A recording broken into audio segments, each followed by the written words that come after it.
Yeah. We back for another one. I can't help that intro every time I do one, man. It's a yeah. We back for another one. It's your boy Jay-Z. Yeah. Nah, we back, man. You already know what it is. It's the Juicebox Podcast. It's your man, MrHoward413 in the building. I say this every time, but we got another special one, man. It's about to get a little spicy in here. We got hot spice in the building. Yeah. Hey, yo, Trey. How you feeling? Talking to the mic, good brother. I'm feeling great. I'm feeling fantastic. You feel me? Like we here with these beautiful young women. Right. You know, we got old boy coming too, right? Yeah. We got. He gonna have a lot to talk about. What's his name? Polygram. Polygram in the building.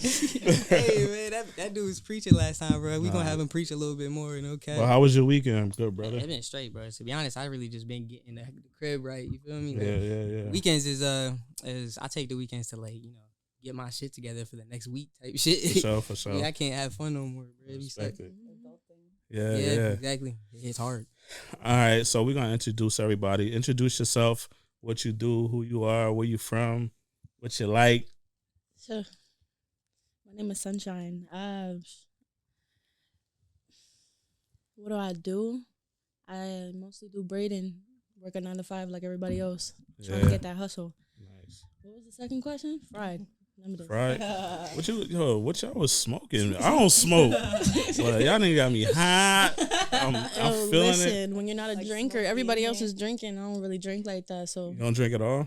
I do, but not really. Like, it's not something like I would choose to do. You like to be? I'd rather just smoke. Smoke them butt naked L's, right? Exactly. For real. I don't do the grabber. No, y'all need to stop that. What is that? What is grabber? Grabber is the tobacco leaf, pretty much. Okay. Crushed up, whatever they do with it. I don't even know what they do with it anymore. Because nowadays you gotta buy certain ones in order to get the right grabber, and I feel like see, they don't took. And I feel like right. It's mad deep. That's why I don't. Yeah. That's what y'all really gotta understand. Like, you don't know what and everything. There's just a lot to it that.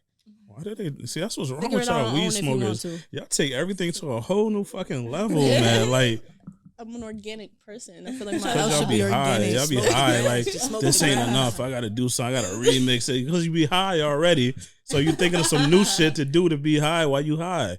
Yeah, y'all be wilding, man. All right, who we got next?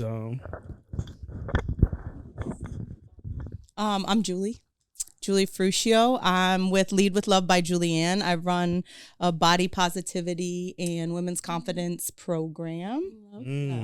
Shout out to the plus size girls. Luckily for us, we're trending. So we love y'all. We love y'all. Right. Round of applause. Right. Yes. No, but it's new though. I feel like lately plus size is kind of trending because like decades ago when I was young, that wasn't the case, you know, I could feel that, like that my body's bigger, my body's different. And I feel like lately there's like a new wave. So I'm excited. I definitely think there's a need for, just building confidence in women, and women are running a lot of shit and it's exhausting and, Yeah. So you said body what? Body confidence, body positivity. So is it like some spell that you do? Yeah, it's witchcraft. Yeah. No. Like what? If it was that easy, like you never know, because some people be so deep into their, that they need to come out, and you probably got to sprinkle for right. them. It's just a sprinkle. Yeah. No, so it's a 10-week program. It's like weekly one-on-one sessions. I'm a coach, so I. Take women through a series of, sessions. Yeah, spells. We'll call them sessions though. Sessions, okay. And, they learn about themselves. They learn about like what makes them get out of bed every day, what their why is, what makes them feel great, self-care routines, exercise, nutrition, spirituality. Like we get into a lot of different corners. That's great. And yeah, it's been pretty fun. So how did you get into that? Like, oh boy, what, oh boy, how much time you have? Let's get into that real quick. Okay, yeah. So I during COVID got my whole life got flipped Okay, that's all upside we had down. to hear. Yeah, appreciate it. It's COVID's fault. It's always COVID's fault. God damn it. COVID shaped everybody different. Yeah, it really did. I mean, yeah, that's good. That's a but good thing. no, I just got like flipped totally upside down. My life got just flipped in a way that I wasn't expecting, and it was a low point for me. And you know, I had to like channel what I was going through into a positive outlet, and this is what I chose. And you know, I have a social media platform that I feed every day with positivity because I just think we need more of it. How long you been doing this? I started my LLC in 2021, 3 years, but I've really been like committing to it for about the past year. Yeah, so it's consistency that's gonna get it. Yeah, it's been growing. Yeah, welcome. My friend is in the building. Welcome back. Hi, Hi. I'm Julie. It's nice to meet you. That one more time. My name is Arlia. Back at it again. Hey. Julie. Sunshine. Arianna. I know we haven't got to Arianna yet. Yeah, I'm gonna pass them. All right, let's get to her real quick. My name is Arianna. I'm a small business owner, and I No, we're not doing that. Oh. We big business owners. Oh, I'm out here. We big business owners. We not small, man. We not making nothing small. It's all big. You're right. All right, we big business. I own a jewelry business, permanent jewelry to be exact. And I have a 9-to-5, just trying to grind to the next step to get me where I gotta go. So where's your jewelry business at? Is it like I'm located in Indian Orchard, Massachusetts. I have a little cute studio, appointment only. Big cute studio. And we just a big cute studio. And we just have some girl time when we create custom jewelry, have some wine, you know, just really hang out. And you are the company that you keep, and everyone just comes and we enjoy ourselves. And yeah, it's just a whole big old vibe. Absolutely. So there's no room for us. Like we can't be down. No, of course. We can have a whole party. Permanent jewelry. Permanent jewelry? Yeah. What is that? So it's customized piece of jewelry. So it's 14 karat gold and sterling silver. Okay. And you kind of customize the chain. You can make your own charm. It's welded on you so it doesn't come off. That makes it permanent. Or I can add a class to it. I knew y'all was into some shit. She's putting spells in it. No. No, it's so cool. So it doesn't have a clasp. Do you have any on? I do. My necklace, my rings, my bracelets. I have an anklet. So it doesn't come off. So it doesn't come off. It's like soldered onto I really love you. that. That's really nice. Shit. But it's like a whole experience. What? For life. For life. Yeah. So you just fit it to the person so where it can't come off. Exactly. Does it have? You pick your chain, how big, how small, like where you want it. If you want it two-tone, you want to add a charm, you want to get Talking to the mic, sorry. Oh, you want to get a charm. It's just a customized piece of jewelry. Instead of just going to the jeweler and spending, you know, bands on bands on bands for something that's already made. You don't even know if it's real, if it's not, you know. And here you come enjoy some time, we listen to music, we vibe, you create, we bond, go from there. All right. So is it like spiritual as well? Does it have like some energy to it? I'm the energy. Okay. Yeah. I apologize.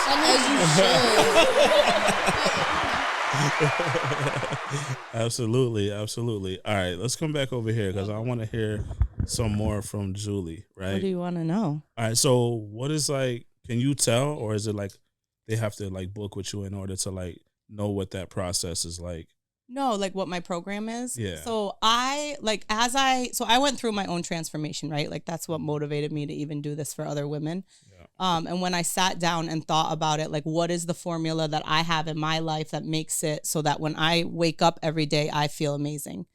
And it really comes down to like a couple key things, like foundations. So that's what I boiled it down to. So it's like spirituality is big for me. Like absolutely my connection with, and I'm not necessarily like religious, so I don't necessarily go to church, but I believe in God, and I'm like very connected to my intuition. Gotcha. And you know, so there's a component of that. Like, I feel like, especially with women, like sometimes we're in situations like where we're uncomfortable and we don't want to be there, but we stay around or we stay quiet or we're just going with the flow when really inside something's screaming like, this isn't right, this feels icky, like whatever. So I'm big on like spirituality, intuition, meditation, things like that. And then, you know, exercise, like finding movement that makes you joyful, like not going to the gym as a punishment, not like, oh, I need to get my fat ass to the gym. It's no, like it is a privilege that I can move my body at this gym and I deserve this moment. So it's like a mindset shift that I created inside myself. That's fine. And it's working, you know, like I feel great. I really do. I feel really good. So, you know, and like people will notice that. People will be like, oh, you seem like you're doing great. I'm like, I am, you know, and like, here's what I do every day just to fill my cup. So, it's cool. It's been cool. So like, nutrition too, like just finding the foods I like and eating more of it because it makes me feel good. Like I'm not like counting calories or on a diet, or I just like, you know, I listen to my body. And so what's the first thing you do when you wake up? Smile. No, thank the Lord. I love your answers. Like that's fine. Like, smile. Like wake up and like smile. Like damn. No, honestly, the real answer is my kids are up my ass at 6 o'clock, and I'm like, Jesus, like 6 o'clock. You have kids, right? Yeah, young I got kids. I got a fucking dog. It's my dog. Oh man, my it's dog. my 6-year-old. Oh my God, it's so fucking annoying in the morning. Yeah. Like he cries. Like I gotta piss. I'm like, dude, I ain't even wake up. Yeah. Like I'm like, oh my God. And then the kids wake up. Yeah. So. But no, I just try and, you know, stay grateful. Yeah. Stay blessed. Like I'm lucky to be here. Absolutely. We are lucky to be here, you know. So 100%. I want to live my life in gratitude, not in like a lacking mindset. Yeah. So that's what I'm do you think it's bring. like, is it the trauma that brought you to where you are? 100%. Yeah. Yeah. I had my life all figured out. I'm married. I have a house. I have a car. I have a hot tub. I have a job. I have everything that I've ever wanted in my life on paper. And yeah, that blew up. It blew up. So how? Like what happened? Oh, this is good. I usually don't talk about this unless I've had tequila, but yo, grab that. I feel like it's your testimony. Like it's your journey that you're going through, and now that you are where you want to be or where you're becoming to be, I feel like you should be proud of how you came from. Yeah. No, I hear that. I appreciate that. I really do.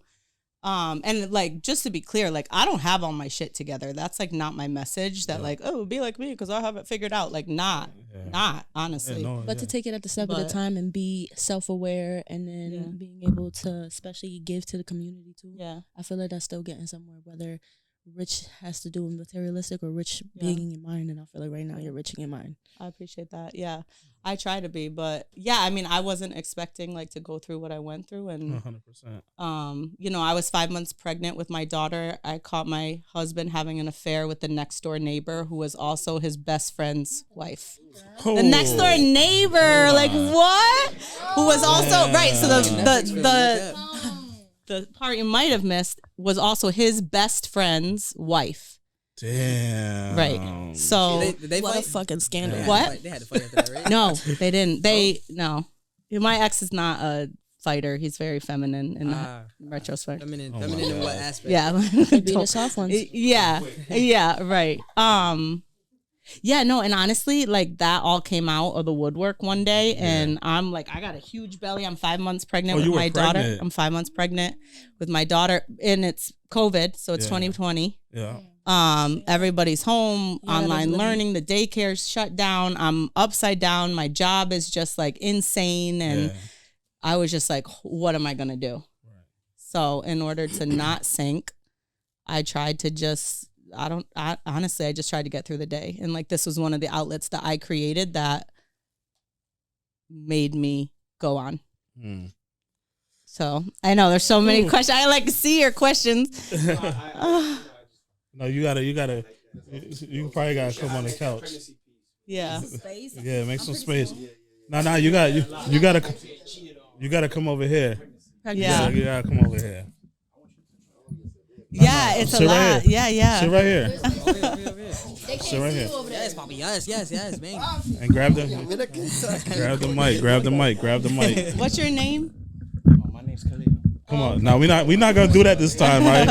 Yo, Khalil. Yo, my name's Khalil. Yeah, there you go. We're not gonna Give me some of the drink. Hold on. Yo, grab him a drink, yo. No, he got you. Okay. Yes. Well, that was my only one for now, but there'll be more. Yeah. So is that?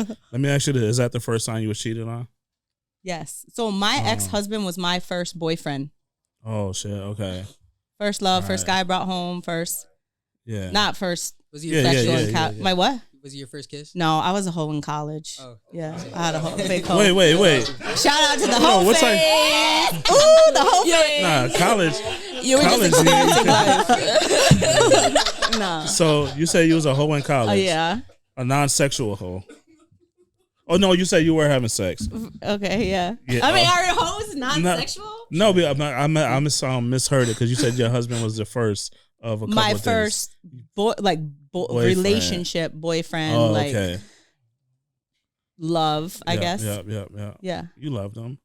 Yeah, of course. Yeah, of I married course. him. Like, Yeah. I don't want to. It wasn't all this. This Right. is how it went down, but it wasn't all that. Are you kidding So, me? Like, we yeah. had so many highs, 2 kids. Like, you know, he just. So why'd you let that one low take you out? That's not a low. That's like dragging me through the dirt. Like, so, okay. So for me, I just feel like, yeah, like and keep in mind, it's through COVID. I'm having a hard time. I'm pregnant. My son's home, his daycare's closed. I'm now a daycare provider. I'm a director in my job. I'm running my shit. His son I'm raising because he moved here from Puerto Rico, been raising him for 8 years. So like I'm doing all these things and I'm like, hey, it's me. I'm drowning here. Like I'm not doing good, you know? Right. And I'm going to the person that I married being like, hey, remember me? I'm like fucking drowning here. And I wasn't getting anything back. So for me, like that, it's not the cheating. Like if it's an oops, you went out, it happened, shit happens. I get that. There's temptations everywhere. 100%. For me, it's like all the micro decisions that were made leading up to that moment where you are having sex with someone else. It's not about the sex. It's about like you made choices over an extended period of time that went against my well-being. Okay. And our union. And for me, like that's a character trait, you know, like that. I just don't really, I don't know. That's just how you operate. And it's different from how I operate, and that's okay. But I don't want to be with you. So being that you said that, let's say if he did bring it up to you before making all those moves. Yeah. So like if he was like, listen, I want to spice things up, this and that. Yeah. So this is a lot, but no, I was down for all that. We were on a website to find like a threesome, and like I was into all that shit. If it was about the sex, like I'm with it. I was with it. So we talked about all that. Like you were about it, right? And he knew this. Yeah, it was a decision. So why do you think he decided to just sneak and still do it without coming to you? I don't know. We'd have to get him on that couch. Yeah, absolutely. I mean. Okay, so a lot of things. Like I think during COVID, like a lot of people lost their normal coping mechanisms that they had. The gym, the bar, chilling with their friends, you know, like all that social stuff. And it was really convenient and really easy. Like she was literally in our backyard. Yeah, I think but I think usually, to be honest, like I think the hardest thing for a human being to do, I think at the moment, is to tell another human being, right, that on. Totally. Yeah. I feel like I think in relationships, people are having trouble having that conversation.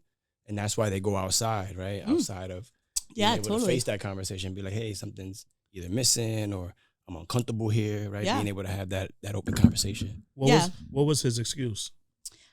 He said that he just didn't love me anymore, and that was just like what he decided to do. I mean, he didn't say it exactly like that, but like that was the gist of it, is that like it was, I think that like he thought he wanted the life that we built together. Like I think throughout our journey, like there was never a moment where he was like, oh no, you know, like I think he thought this is the life I want to live. I want to get married. I want to have a house. I want to have kids. But being a husband, being a dad, being in it every day is really fucking hard. And especially when he had like mental health things that he wasn't focusing on. He's drinking all the time. He's staying out late, you know. So I think that like I said, like he thought he wanted this life. Yeah. But then when you're up all night with a baby, or, you know, work is hard and you still have to show up for your wife and your family and I just think that like the reality of what it was a lot bigger than what the dream was. So he copped out. Yeah.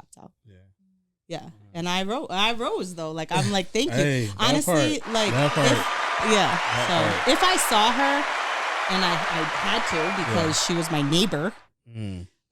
So like, if I saw her right now, I would thank her. Honestly, I would thank her because I don't want to be with someone like that. I don't want to be with somebody like that. I want to be with somebody that like has a gravitational pull towards my body and their body. Like they're with me on a soul level, not just like on paper. So did you want to cheat to get back at him? I could have if I wanted to go that route, but that's not my character. Okay. I mean, also I had a huge ass. Oh yeah, like, that like part. Pregnant, you know what I mean? I don't know. Some women is mad. No, I know. Some people are that don't mean that's nothing. True. Like some people are really into nothing, that man. shit. So if you didn't have the belly, you think you would have hopped on that wave? Oh God. Okay. So yeah, probably. So if I wasn't pregnant, I think that the way I would have handled that situation would have been a lot more toxic. So the follow-up question is, did you already had a top 5 where you could have went to? No. I was not entertaining one person. No, I wasn't. I was married. I was so in my. But not, I mean, you said you could have though. Yeah, I could have. Yeah. I mean, I get approached. Like if I wanted to have a roster, I could have had a roster. But that was there a not, roster waiting there in your DMs? Is what we're trying to figure out. Did you have a 5 that you look like? I mean, no, I don't know. How long you think it would have took you to get back that night? Right? It's like putting myself in like that version of me. You know what I mean? Like I wasn't. Right. I wasn't like thinking that way. I mean, I would have figured it out real quick, but like I wasn't even thinking. That was not my thought process. You know? Yeah. Like I was just like upside down. I was pregnant. I was like, here I am thinking we're growing our family, and like. Literally it was a light switch for me. Like I found out about this on a Saturday, and on Tuesday I called the lawyer. Like it was done. It was no called the lawyer. Yeah, I had to get it over with. I just couldn't. I don't want to. Like that's not what I deserve. I don't want to. Was there a prenup? What happened? Was there a prenup? Was the what? Was there a prenup? Oh no. No? Oh, so you took half of whatever you had? I took more than half, yeah. Oh. Yeah, that's why I ain't sleeping with anybody, but I took more than half. That's why you wasn't worried about it. Okay. What was your question? Well, he was crushed. I mean, he felt awful. He's not like this terrible person. He did some terrible things, but did he try to fight? No, he didn't try to fight and get me back. No. He didn't. He just let it go? He let it go. So we went to actually a mediator. Mm-hmm. Our attorney technically represented both sides. And he just like let me have most things. The house,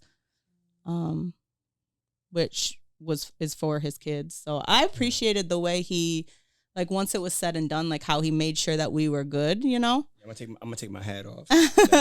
Yeah, so he took care of us. But like as he should. Like, you know what I mean? How did you go about like the divorce and seeing how he took it? Like just going through it and was okay with it. How'd you take that? Like, God. were you ready to get crazy, like constantly texting or like trying to rekindle, or you just let it happen like he did? No, it was done. There was no like, oh, we should work on this. Oh, no, I was done. Okay. It was done. He hasn't hit you up since? I mean, I see him. I talk to him every day about the kid. Like, yeah, we have. I'm talking about like trying. No, I would never give him the privilege of touching my body again. No. Damn. Oh Lord. No. This is what she promotes. This is what she promotes. Yeah, yes. No, I absolutely no. Like you had your chance. I don't know. No, we're not going back. No. Said and done. So, but no, I mean, like I said, if I wasn't pregnant, I would have handled it a lot differently. You said he was feminine, right? What happened? You said he was a feminine man. He was more feminine. I'm more the leader. Would you prefer more of a masculine man? Absolutely. So why'd you stay with him for so long? If he wasn't really getting into my shit, man. Why'd you get with somebody? Oh God, so many reasons. Like the 22-year-old version of me, just like loved and loved being seen, and you know, I think like in hindsight, like we got really caught up in like what's next. You know, like moved in together, bought a house, got a dog. Got engaged, got pregnant, had the, you know what I mean? Like the freaking dog, right? You know? Who kept the dog? No, I got married at 27. I want to know that too. Yeah. So I was kept the dog. The dog died. Oh, because of y'all motherfuckers. See? Oh, emotional distress. Yes, I'm like more upset about the dog than the marriage. Yeah, man, the fucking dog. Of course, the dog died. Jesus. Damn, how much longer did the dog die after the heartbreak? No, the dog died before the heartbreak. The dog was the start of the end. Yeah. He saw it coming. He was like, I gotta get out of here. He was like, yeah. He was like, yo, I do not want to be in the middle of this shit. Cause I see that's fucking up. What was the dog's name? Diego. Damn. Shout out to Diego. Man. Yeah. What kind of dog? Diego, yeah. Yep. What kind of dog was it? It was a lab and a golden mix. Like 100 pound white lab. Oh, love big dogs. Yeah. But yeah, I mean, masculinity is much more attractive, I think. Yeah. Just because like I don't want to do what it. What does that look like though? Like ideally, when you come home, you got a masculine man in the house. What does that look like? And then I want you to tell me what a feminine man looks like too. Well, let's let her answer it first. I'm gonna fill this up.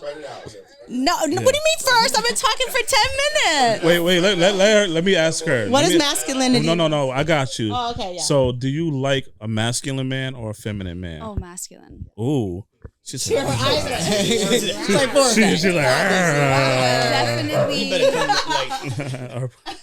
So, a masculine man? Yeah. And what does that look like for you? Like, what do you desire in that man? Are you in a relationship? I am. Is he that masculine man? He's watching. He is. That's why. That's exactly why. All right. So what does that look like for you when you go home? Emotionally, physically, mentally. So emotionally is just someone that doesn't make me feel crazy for how I feel. Like is able to accept me when I'm happy, when I'm angry, when I don't make any sense, when I'm wildin', when I know I'm wildin' and I don't know how to stop. Physically is just I just love my man. So anything I don't know. Just someone that takes care of it. Someone that I don't have to question. Someone that isn't in my phone. Huh? Somebody know how to handle you. Just like, all together. Just somebody that knows how to handle you. Yeah, just someone that just knows me. So when you're crazy, right? And you're crazy, are you doing it on purpose or is it just something natural? Because I feel like you're gonna answer this for. What'd you say? Nothing. All right, go ahead. To be honest, I haven't got in that way in a while, in a really long time, because we've talked about those issues and those issues haven't arose again.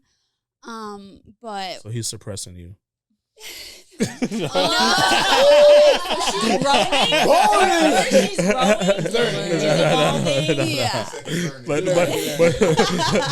But you naturally want to be crazy sometimes, right?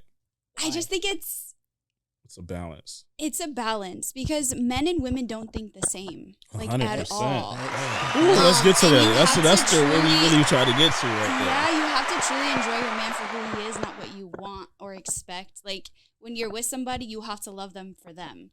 And I've been with my man for 10 years, and it's even after 10 years, it's still learning the same person over and over again because I'm not who I was when I was 18. Facts. You know what I'm saying?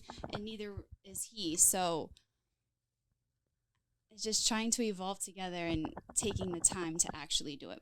That's not for everybody because not everyone's going to step up to the plate and give you that. But if it's really meant to be, you don't have to question it and it's just there. And I'm glad that I finally gotten to that point in my relationship where I don't have to do any of that. What's your sign? I'm a Leo. Shit. Leo gang. Yo, I told you. What did I tell you? Yo, earlier, I've been fucking meeting Leos like a motherfucker. So I want to share something about like long term because I heard long term from both of y'all, but then when I heard about long term, it's like how some people can grow together, But yeah, how some people can like grow apart, right? Because the difference is. To be in it. Yeah, 100%. That's interesting. There's no days off. Like when you're a parent and you're a spouse, there's no days off. Like where you're just like, hey, gonna go not be a dad today, or hey, gonna not be your husband. You know, like that's. I don't know, because I do not be a dad sometimes. Like, oh, cool. Okay, like, great. I'll fucking go to like Raising Cane's by myself and just eat, knowing that I don't have to pay $90 for the rest of my kids and my family. Right, but do you communicate that to your spouse? No. Okay, but is it during the middle of the day, or are you just not showing up? No, because like every time I go out, I got to pay for everything. Right. Right. And I got kids. Right. So McDonald's is $90 every time I go out. Right. So I'm going to go sit by myself and not be a dad and go eat. Right. I'm not saying you don't get a break. Oh, okay. I'm saying that like. You got to steal your break sometimes. No, I mean, you don't communicate like what your needs are to your wife. Like, hey, I need some alone time. I'm going to go get my own meal. Or, hey, I'll be back at 7 because this thing. Sometimes I do. Are you just dipping? Are you just dipping out? No, like, sorry, Chris. I wouldn't say dipping out, but there's times where like I come home from work and I sit in the car for about a good 10 minutes. I'll be parked right in front of the house. That's therapy. And I don't want to bring the energy from work like into the house. Yeah. If I have a hectic day, I'd be like, I don't tell her about it because I'm not going to the house because I don't want to tell her about it. Right? I want to. Yeah, but your mindset is a husband mindset. What you just described, you're talking about how your energy is going to infect the household when you walk through the door. Mm-hmm. So, like that, you still have that mindset though. You're like, how am I going to affect my family unit? Yeah, because as a man, you don't throw anything extra on your family. Like you hold that. Like that's what men do. Masculine, like man. That's not how it always is. I don't feel like we're not feminine. Okay. So then if we do it, we're kind of like feminine. No, right? it doesn't. Say that loud. Say that. I feel like a man should be able to vent. It does not mean that he's feminine. At the end of the day, people are people. We are human beings. Like if you're having a bad day at work, babe, sit down and tell me what happened. Because if I'm gonna do the same thing, if something happens at work, I'm like, babe, tell me why. Right. And you should be able to do the same thing. But see, that goes back.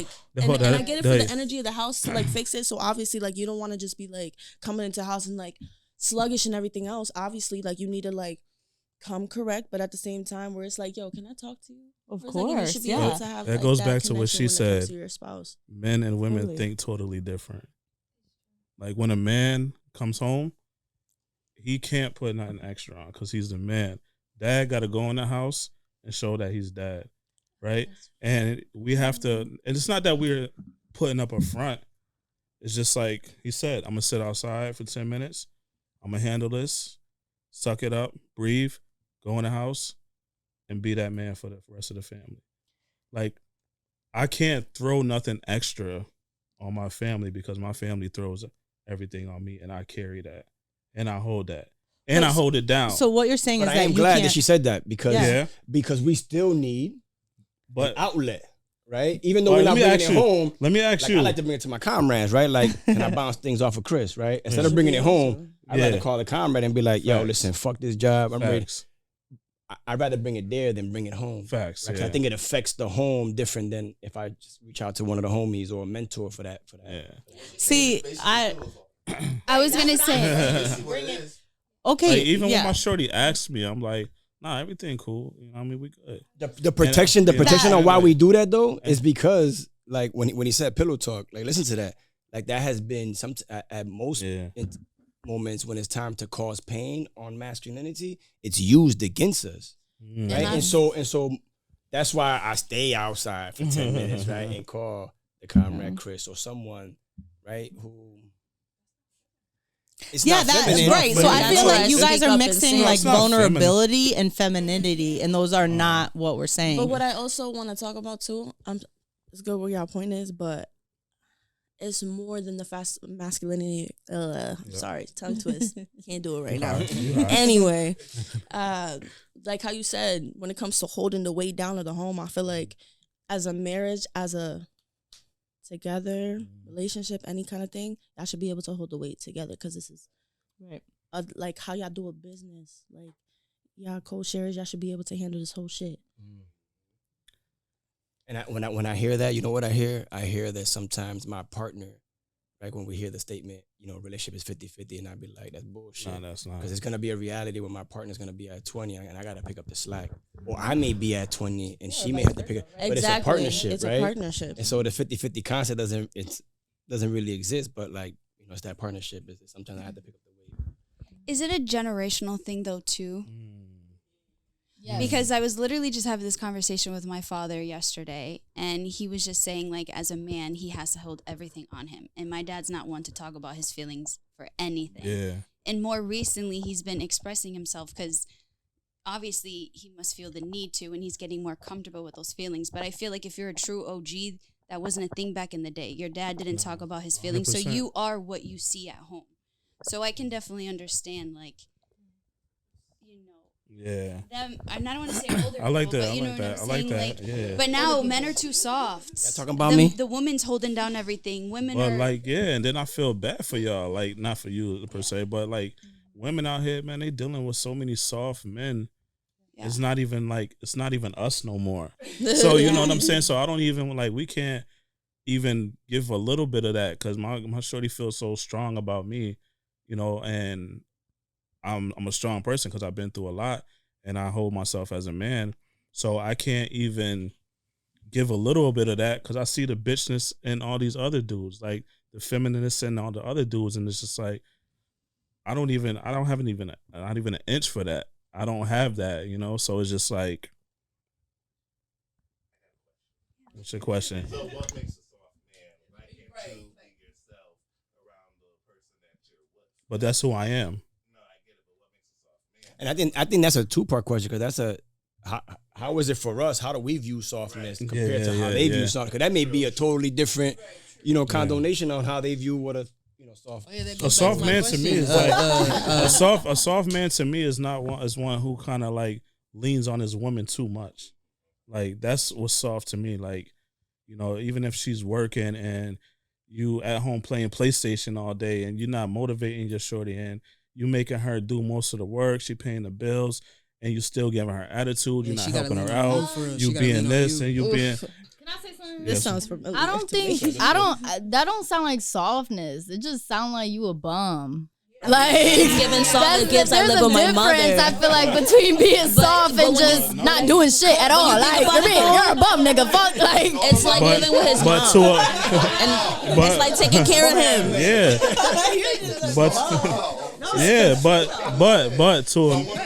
But to a man, a bum is soft. Can I add to that? Because to a man, a bum is soft. You are still a man. And a girl asked me about do something, she wants get a job, to be there all the time. Do what you got to do, clean yourself up. You still look at it soft. Like if you want a man to be there all the time, like think about it. You're looking for a bum. Right, and I asked her. No, but we don't mean the conversation I was having with this woman, like she wants like a lot of attention, and she requires a lot of attention. I'm a polyamorous person, so I was like, "Hey, listen, I can." Oh, you're the poly guy. I was like,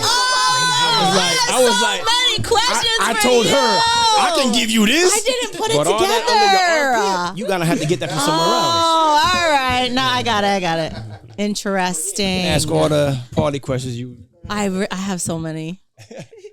Okay. Anyway, the soft man. Yeah, we want to answer. No, that's just so interesting. Like, what traits are feminine to you? Like that you see a man doing, and you'd be like, oh, that's some. If you don't have like financial intelligence, like you don't have a savings account, you don't know how to budget, you don't know you don't. If you're in a job that offers a 401k and you don't have a 401k, what are you doing? You're leaving money on the table, like especially if a company matches a 401k and you're not investing in that, like that's dumb to me. So financial stupidity, I think is very a bum.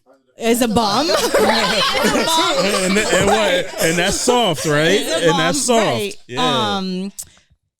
Oh gosh, just like emotional, like being emotionally stunted, like. If you can't sit down and have a conversation, like communication back and forth, or like say, I feel this, I feel that. Like if you can't identify your feelings, talk about your feelings, have someone else in your space doing the same thing, you're a bum. Like that, it's what? Or femininity, right? So is that something that's like you wouldn't date them at all if they didn't have any financial knowledge? Correct. Yeah. You wouldn't date them at all. Here's the reason why. I don't want that role. Right. Like I could. Oh. Cherry, that's what I'm getting at. That's what I'm getting at. What if hold on. What if this man exactly. What if this man he was giving you everything you need? He was giving you everything you need. Let him say it so the people. He was giving you everything you need and like he was just like he was that man for you and like he was just had no financial knowledge, but he had somebody else. So like we're going on dates and I'm paying? No. We're going to hotels and got it's bread, on my he got card. bread, all that. He has he's dumb when it comes to money, but he has somebody that does it for him. Well, if you have somebody that does it for you, so his lack of knowledge is she gonna be fucking the accountant? It doesn't matter. No, I just like for me, I don't want to raise someone else's son in these areas. Like I have a son, I'm raising him. This is energy that I will choose to give to a male to teach, but I don't really want that role. Like I don't want to mother the man I'm with. Right. And you don't feel like giving a man knowledge is something that a partner would do. You know, I mean, if they lacked in a certain way, that's something a partner would do is just, give them that kind of knowledge, not take it as, I'm raising this guy. It's just hard. I feel like I'm being so selfish, but like it's the truth. It's like I just don't really want that teacher role. There are certain things that like I would lead topics like financial and stuff like that. Like, yeah, we'll talk about it, but I don't want to be like, hey, did you open those bank accounts I talked about? Like, hey, did you talk to your financial advisor? Like, hey, like I don't want to have to like. But what if a man said, I don't want to pamper nobody else's daughter?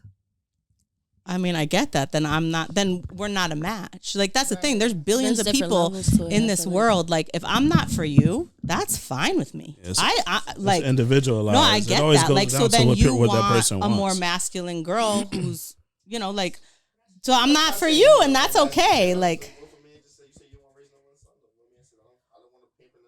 okay, but here's the thing, right? That man, right? Okay, but yet that girl that you just described is probably his type, right? So he likes nails done. He likes when she gets dressed up for dates. He likes that she's, got new jewelry and all that. That's his type. Like, so, but you won't fund it. So get a different type. That's how when I date, during the dating process, you live in your place, I live in my place. 100%. Right? If we go on a date, you pay for your plate, I pay for my plate. Right? Like, we dating. Like, we just getting to know each other. Like, I don't know you well enough to pay for your meal. Just like you don't know me well enough.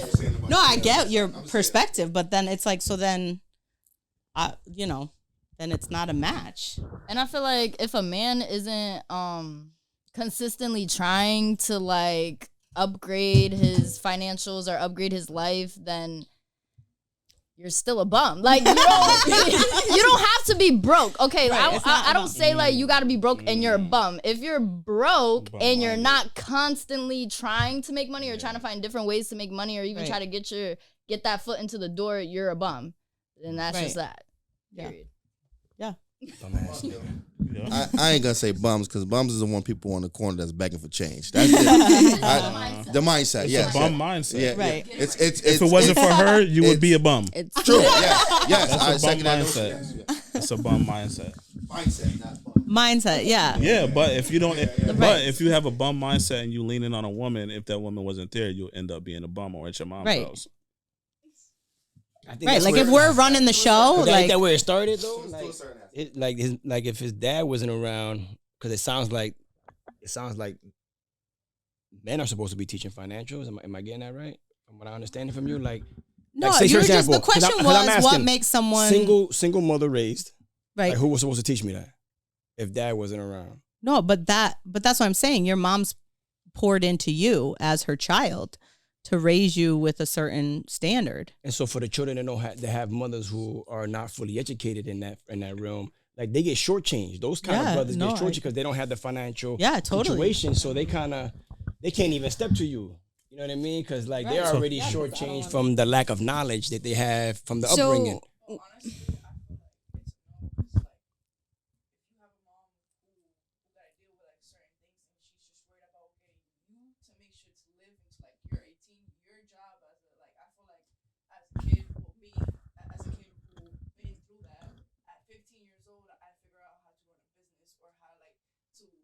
made to like proceed forward. And like I feel like as a child, like for me, if you see your mom struggling, for me, like that's just gonna give you that motivation. Yeah. To, like, so you find motivation in struggle. Yeah. No, for sure. But that's why we have some of our youth out here with that same mentality, but without the lack of knowledge. And if drug selling gets presented to them, then that's where they go get that, right? And so when you don't have the full knowledge, right, you just have the desire that came from within. Without proper knowledge, you may display that in ways that may harm you and your family. I got a question. So, because I what you said, my life, I had the same desire. But at 13 years, I decided to sell drugs because I wanted to bring an income and nobody give me a job, right? And so with the desire, with the lack of knowledge, I applied it in ways that, though the desire was there and I had the motivation to do something, it wasn't practiced in the right way, right? If that makes any sense. What was your question? The bills had to get paid. You know? If what you guys are saying is, does that only happen in a one family household or a two family? It could happen. It can happen both. in any. That can be ignorant. You know, that can be an ignorant. I grew up with both parents, and it no lack in, like, I don't know, I guess you want to say like low class. Mm-hmm. When you come in from a low class, they don't teach you none of that. Not in school, not even in anything. I remember where they used to have like, it was right before like they took it out. They used to have business classes. They start taking it out because it's financial profit. literacy. They don't teach that. Oh, they definitely want to straight poverty scam for everybody. I mean, I think it's very hard to reason behind that. Yeah, it's very hard to find that from not being taught. You know, it's very hard to find that from not being taught, right? So when you come from like a certain type of struggle, if you don't see it, or even if you watch TV, it has to be something. To me, it has to be something inside of you that sparks and say, this is not it. I have to find something else. Like, you know, even for myself, like all my uncles sold drugs. All the men in my family sold drugs, you know. Not to say I didn't, but what I tell people now is like, I took what all my uncles did and turned it into the business game. Because I always say my uncles was the best businessmen who didn't know that they were businessmen. You know, they were drug dealers. So that's what my job is now, right? But it was something that sparked in me. So it has to be for something that's you have to be either, what is the word I'm looking for? Fed up, or I can't think of the word I'm looking for, but just fed up with your situation and just knows that, okay, if this person is living like that, how can I live like that? Right? My parents aren't teaching me. So what is he doing that I'm not doing? And it has to be something that's working. Yeah, it definitely does. Like, I just had to ask the question because I'm just like, I was confused for a second. Like, I grew up in both family households, and like how you said, like, came to a point where I was fed up. Like, I left the house at like 17 and pregnant. So yeah, I was not, and it got me to where I was. So now, how did you survive like that? That's 17 pregnant, leaving the house. Honestly, at first it was like a good few at my grandmother's house, and then I went on to the shelter. And then once I went to the shelter, I did not want to be there. When you get fed up, I did not want to. It was like jail. That part. Oh, yeah. I think I was only there, what is it? It was from April to August. And then I got my license, got my car, and my apartment was out. But would you have done that if you didn't hit that rock bottom? Right. You know what I'm saying? Would you not, you probably, you know, if you didn't hit that rock bottom. What was my biggest motivation was my son. Yeah, that part. Fire on that. Yeah. I don't even know where I would be if I didn't get pregnant, because I was just I don't even know how I survived. I was I definitely can we turn this? I'm so sorry. You have like 8 different accents. Turn this. When did you become country? I'm everything. You was French the other day. I'm everything. Right. Anyways, no, like I definitely relate to what you said, because where I grew up into a 2-parent household. I only have my mother, and I feel like, you know, she didn't teach me anything. Like, she didn't teach me much either about, you know, how to invest or like anything financial really. But one thing that was like my motivation was my passion. I don't have kids, so I don't have no other person to give me motivation, but I do have my passion, which is dance.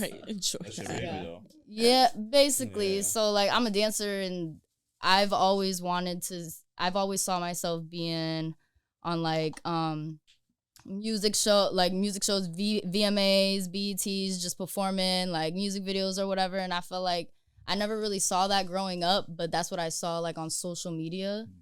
So that's like that was just my personal like motivation, I guess. And my like kicking the ass to really like work my ass off to really try to get to where I want to be. So I definitely like relate a little bit. I know. It's not getting the guidance what we need, so we get what we have. There's always something that motivates you, whether it's if you have a kid, if you have a passion. I was a dancer at a point in time, and it was after I had my son. Because when it was a little after COVID. Still can't get no job. I'm like, oh my God. I was like, I'm like, it's so crazy because no bullshit. When you talk shit about somebody's situation, watch you be in it right after. When I say I used to talk shit, I used to talk shit. I used to say like the word, you feel me? And it was just like, you can never say never, because God is gonna literally teach you why you can't say never. Like for me, like I got insurance to pay, I got rent to pay, I got light to pay. You get so much shit to fucking pay, and then you're looking at, and like your son need clothes, your son getting bigger every fucking day, and you're just like, I'm growing. I'm like, so let's go around and ask everybody kind of like, what was your motivation? What was that motivational pivotal point to get you to where you are right now? You. She be trying to pass it off. She's like, I spun the bottle. Honestly, my parents were teen parents. They had me at 15, 16. So they instilled me at a young age, like, don't be me, like, don't fall into the trap.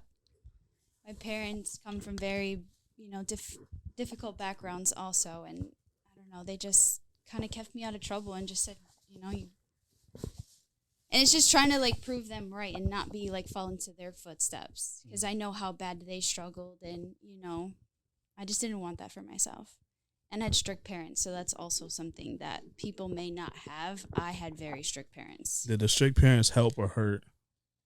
Back in the day, it helped because like I didn't have the internet. I didn't have outside, I didn't have any outside influence. If my parents said no, it was no. And I came home from school and I watched TV, or I did chores, type of thing. So yeah, you look too young to be talking like that. I mean, I'm 28. Yeah. Internet. Yeah, like exactly. The internet didn't come, so like I was MySpace. Okay. All right. Yeah, you do look like from MySpace. I do remember you from MySpace. Yo, Kick, bro. Oh I do remember you from MySpace. Kick was the reason why I was out. I'm not gonna lie. Oh my God. Oh, it's a missionary. Trey, what's your motivation, like your rock bottom to kind of like shape you to who you are right now? Damn. All right. So my rock bottom was definitely when I had gotten out of high school. It wasn't I didn't go through the same high school everybody else went through. Feel me? So like I think it was like 10th grade. I ended up going to it was like a program. It was like Gateway to College. Yeah. And basically you do college course classes along with your high school classes at the same time. So you finish high school early and college early. You start college early. So it's like I did that program for a little bit. And then from there, I moved to Georgia and finished what I was doing out here in Georgia.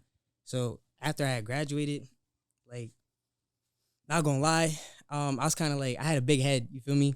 So I was definitely, a little bit, it's the Leo in me, you feel me? So what the fuck all these goddamn Leos, man? It be like that. When's your birthday? You fuck with us though, 17th, August. What's yours? July 30th. July. Oh, you're a July Leo. Okay. Okay. No one hated it. I'm the first one. We still gang though. We still gang. But nah. After I graduated and stuff, I was supposed to just go right into college, but I was definitely acting up. No cap. I was acting up. I was in the streets. I was doing the wrong thing. I got a big head, like I said, so I was just doing the most. Yeah. Did you go to college? I did. I'm going to college right now. But so what I did was when I hit rock bottom, like my instant thing to do, what I chose to do was go to the military. So I did 4 years of that, and once I got out the military, I'm using the GI Bill so I can just go to college for free. Smart. Financially intelligent. Absolutely. That's a good move. Absolutely. And you know, it's crazy because I didn't learn about any of like my finances until I got into the military. Yeah. Because like I said, while I was out here, I was just doing the wrong thing. So I was around the wrong people, the wrong old heads. Like I wasn't getting the type of knowledge I needed. So when I got to the military, I'm speaking to these like 40, 50-year-old men who've been like, who have families and they've been doing their thing for years and had this career for years type stuff. So like, you say 40. Have a pension, they would all be giving me lectures like back to back while we in HQ and all that. It was just it instilled a lot of knowledge into me. Definitely, absolutely. It's the reason why I'm doing good today. Yeah. Well, I think that's cool too because it's not just like about hitting rock bottom. Like it's always like it's also because everything we're talking about is like who influenced you. Yeah. You know what I mean? Like it's not all, it doesn't always have to be a negative, like, oh, this thing flipped me upside down. Like I was, you know, in this point in my life and it was the only way out. Like it also can be like good vibes with people who are like-minded, who teach you stuff, who you just like, you meld with. Yeah, I'm a firm believer. And I think that comes along the way because it comes with struggle. Yeah. And then doing something. And the right mentors are put right in place for you. Right. Yeah, definitely HQ. being around like a certain group of people definitely shapes who you will become. You know what I mean? Yeah. So like I'm definitely firm on like keeping kids away from the negatives in life. You know, I don't want to talk shit about the other side, but the other side. You know what I mean? Yeah. But yeah, now you're the influencer. Yeah, exactly. How you can 100%. Oh God. Oh. I don't know. What? You have this look, and then you look at me, and then I know it's gonna be a crazy ass question. You got a question? I'm really interested in your story. Yeah. You are? I am. Why is that? You're talking to the mic. Oh, I said I'm very interested in her story. I don't know. I sense like a lot of experiences. She what? I don't. Yeah. You missed it at the beginning. He said that what I do is witchcraft. It's not true. It's not true at all. That's why you were over there sunk in the seat. No, yeah. I just want to say I'm interested in what you got to say. Cool. I appreciate that. What are you interested in? Like, what do you want to know? You just said we going around talking about everybody's rock bottom. I want to know hers. Like, she was married, got cheated on. I didn't even want to ask her again because her bottom I felt like her rock was already rocking. I know. I kind of already talked about what motivated me. But, yeah, no, like with my business. So I have a business called Lead with Love by Julianne. And it is an outlet for me to like just pump positivity into myself and other people. And it's something that I started really to just save myself from that rock bottom moment. But now like that I'm out of that and, you know, we're years and years into it. It's a body confidence and body positivity movement. So I help women who feel insecure about their bodies, like wake up and love the skin they're in. I do the same. Is it only for Just say. You can is say it only for women? Big beautiful women. I mean, that's my target audience, right? It's like women, but I am sensitive to the fact that like men have the same, not the same because they show up differently, but like their own shit. Is it only for the voluptuous? No. Oh, okay. It's not about the number on the scale. I mean, that's like that's for men who like voluptuous. That's not because trying to find out. Right. Don't hang out. Well, what's the website? No, there's no OnlyFans. Like, at the beginning, she was like, "Shout out to the big girls." So I thought, yeah. So I thought she was just. I don't know if you caught it, but there's some of us who like big girls. Yeah. He's trying to find out like where they hang out. Right. How many other? No, it's not just about the big girls, but that's how I identify. So that's my angle. And you know, I think that women, regardless of what the number is when you step on the scale, like we have some insecurities that are built into us from the way our moms talk about themselves in front of us, the way our sisters talk about themselves, eating disorders our aunts have, or the, family event where everybody's talking about how much you gained weight or lost weight from the last time they saw you. Like and society and magazines and, it's not gender specific, but I'm just talking from my perspective, but there's images that females consume every single day that is telling us we should shrink our bodies. Like we should be small, tight, little, cute, aesthetically pleasing. You don't feel that way? Do you think is it because of what other women say, or do you think it's because, where does the insecurity come from? Is it coming from yourself, the perception of what other women are saying, or men? I think you might have answered that already when you said your family, like society, instills certain things in us, and I think that's the first plateau, family, right? Because I just talk about like my family. Like I remember some of the women, like when they would date, like they would be encouraged to date lighter skin, right? Okay. And back then there was a reason behind that. They understood that the darker skin you had, the more issues like the children would have, right? And so like, there was just certain things that were instilled in us. My apologies. No, that was a shout out. That was like a diss to the darker brothers. And you try to give the light skinned brothers a shout out. Drake is already winning, so Drake got y'all in a good space. All right, Casey. All right, but yeah. So I forgot the question. I would answer it, but. Where did the insecurity you think come from? Was it it's family? All those things, yeah. Is it social media? It's a mix Is of it all women? of it. It's what do you care about, like for women? I care that we wake up every day and the first thought on our mind isn't what diet, what exercise am I gonna do to shrink my body, like, or you said it is with a lot of women. It is, yeah. It's like this instilled thing that like. We should be fit and small. Like that's the beauty standard. But what I said at the beginning is like, I know, but that's the thing is like plus size girls. Plus size girls are I'm gonna speak for the petite girls in a second. Just hold on. I was about to say, I like the big girls. Yeah, but I mean, it's a different frame of reference, right? You didn't go through the things that I went through, so. This is again my lens. Like I'm just talking about my lens. Like I'm 8 years old. I'm at a birthday party and I'm taking the cheese off of my pizza. Like an 8-year-old shouldn't be even like thinking about that, right? But like I grew up on the basketball court. I played basketball my whole life. They didn't have XL uniforms, and I'm like, my ass has been here my whole life. You know what I mean? I don't fit in the uniform. I'm in the locker room stretching those fucking shorts out. You know what I mean? Yeah. Just so I can play basketball. I'm 10 years old. Like there's certain things that, I've just experienced. And as I speak out more about it, more women will share and open up like what happened with them and like their perspective. And bigger than that, I think you're speaking to that little girl, to those little girls. 1,000%. You know what I mean? I think that's 1,000%. Yeah, so like I'll be damned if my daughter goes through what I went through. I have a 3-year-old. For say, I was a little guy growing up all the time. And I remember watching my son, who's 21 now, but I remember when he was like 12, he was playing on a basketball league and there was like a little person.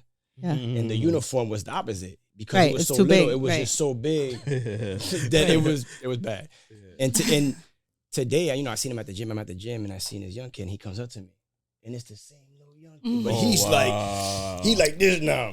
And I wonder, does his dedication come from that little boy? Right, who was being shamed at that time, right? 1,000%. So he spends his time dying, killing himself at the gym to fit, I guess, a picture of what people want to receive. 1,000%. That's what like people talk about your inner child.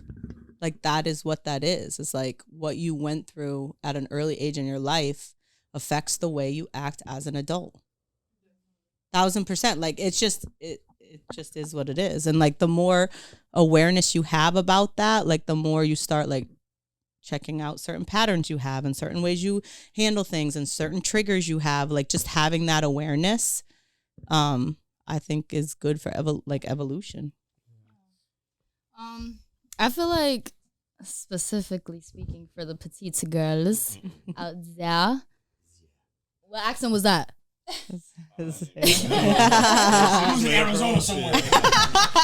No, but like in the desert. At least for me, I'm not speaking for all of them, but just for me, I feel like where my insecurity comes with my size, it definitely came from like my upbringing, and especially being both Hispanic and Black. You're expected to be a certain size, you know, because you look at Hispanic women, they're thick, and you probably look at Black women and they're thick too.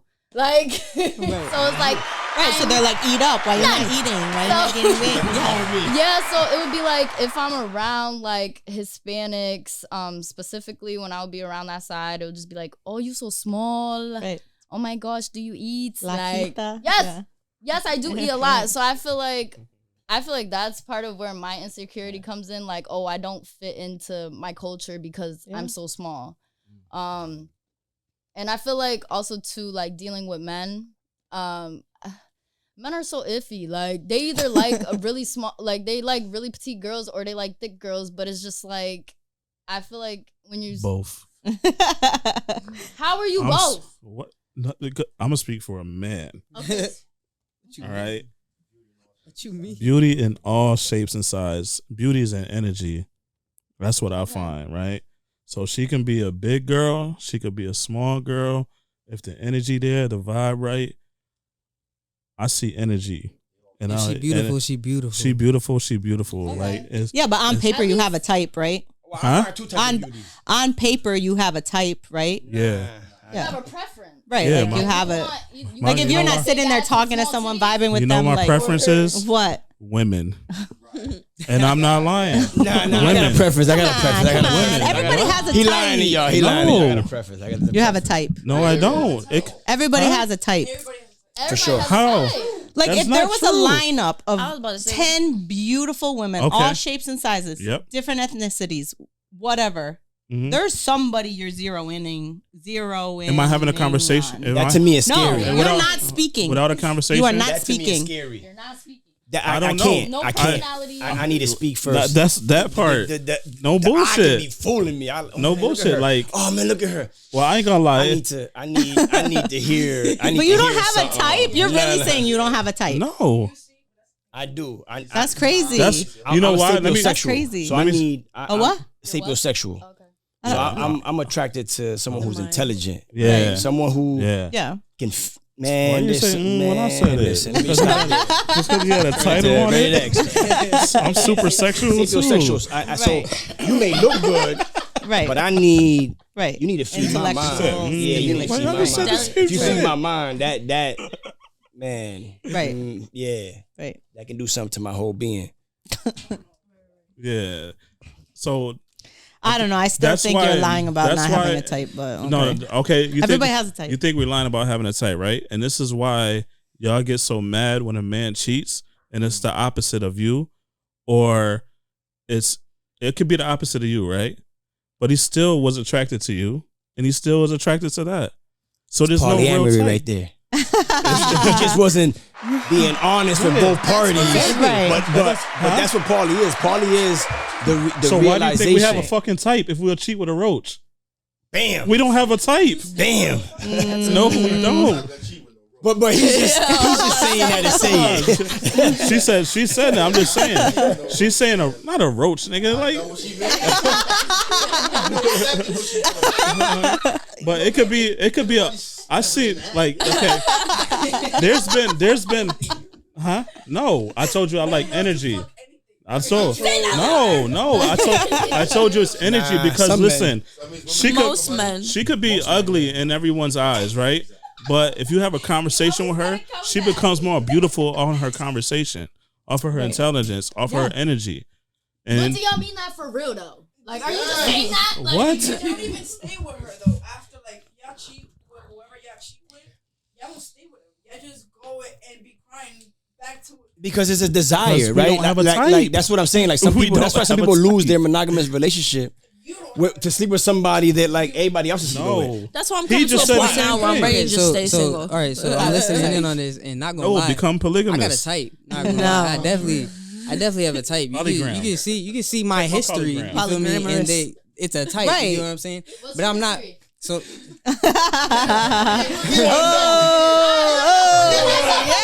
Yeah. I want to know the ones. All right, so they're all ebonies, all of them. Okay. I'm dead ass. I love me a little ebony. You feel me? Like, but the thing is, like that's what gets me to approach you. That's what gets me to like want to approach something as a relationship. You get what I'm saying?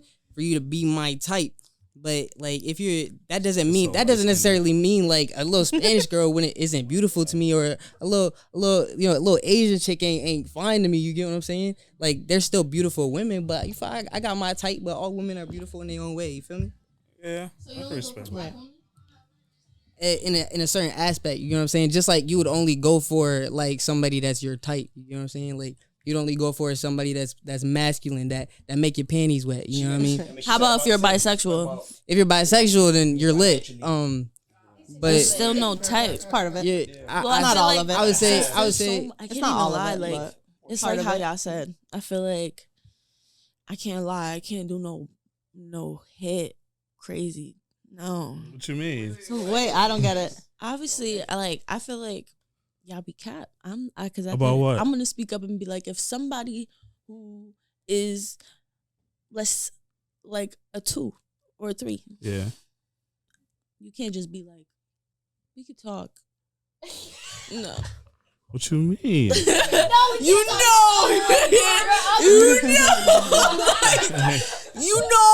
not about to sit there and look at them dead in their face like, yeah. Talk or fuck? It's either way. We could talk about something. We're initiating something. We're trying to do something. Or in a relationship. It's which whatever one are you y'all picking? trying to talk about. If you're trying to converse with them into doing anything, yeah, you're gonna do that with a 2. With a 2 or 3, not even a 1. But what is the 2 or 3? Yeah. Are you talking about 2 or 3 in physicality? Yeah, because I'm gonna be honest. There's some butter faces. I've told a 10 that I've seen physically a 10. Yep. But because she couldn't feed this, like she couldn't, like my sexual desire and arousal actually comes from like feeding my mind. About us. Smart. And I had to like that. Bullshit. So I mean, like 10. You could be bad as fuck, pretty as fuck. Yo, if you're a dodo and you like, bro, you don't even get me hard.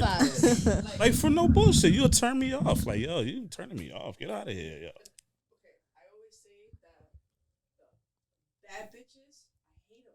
Low key, like. Why? Because they're dumb. Why? The mentality. They're annoying. They're bro. dumb. They're annoying. Say that again in the mic. It's the Hollywood. I was just repeating. They're dumb. Like they're dumb. I like an even kill woman. Like bring me right here. Like you know what I mean. The personality is just what's trash. so crazy? Yeah, but that doesn't make them bad then, right? No, hell no. Can you be a bad bitch if you're dumb? Ooh. Say that again. I like that. Okay, I mean, I They'll don't think find so. a bad bitch, and That's what I was about to say. Nah. I feel like if watch you're the not show? humble, that does not make you a bad bitch. If you're not humble and you don't know where you came from, you're not a bad bitch. I know so many women. What makes a bad bitch? Yo, my boss. There's so many things. You said Yo, what? My boss. Yo, straight up boss? bad. When I think of that term, I look at the show and I be like, that's not a bad biatch. I look at my boss, she was an ex-attorney. You know, she's working with, now she's at a place where she's a CEO working with for domestic violence, sexual assault, human trafficking, just like really stepping up to the plate after her profession. Just like really can retire, but it's really like stepping up to the plate and saying, I'm here, I'm present, and I'm making noise for women. And being that it's National Women's Day, I'm going to just give my boss a shout out. She a bad bitch. In many ways, man. She's in these rooms and these halls just like representing. And don't tell me folks. you're a bad bitch, because you're not if you got to tell me. That's correct. So true. And she don't say that. I mean, she probably look at it as a degrading term, but when I look at a person that's like in whole space and like be commanding and demanding and just rep for not just like women, but just for human nature. That's dope. Yeah. And a bad bitch. Oh, sorry. No, you go. A bad bitch don't even need to be someone who like has everything together. I feel like at least like mentally, like I feel like. Oh my gosh, it got silent, so now I'm nervous. You You know when no one reacts like, right?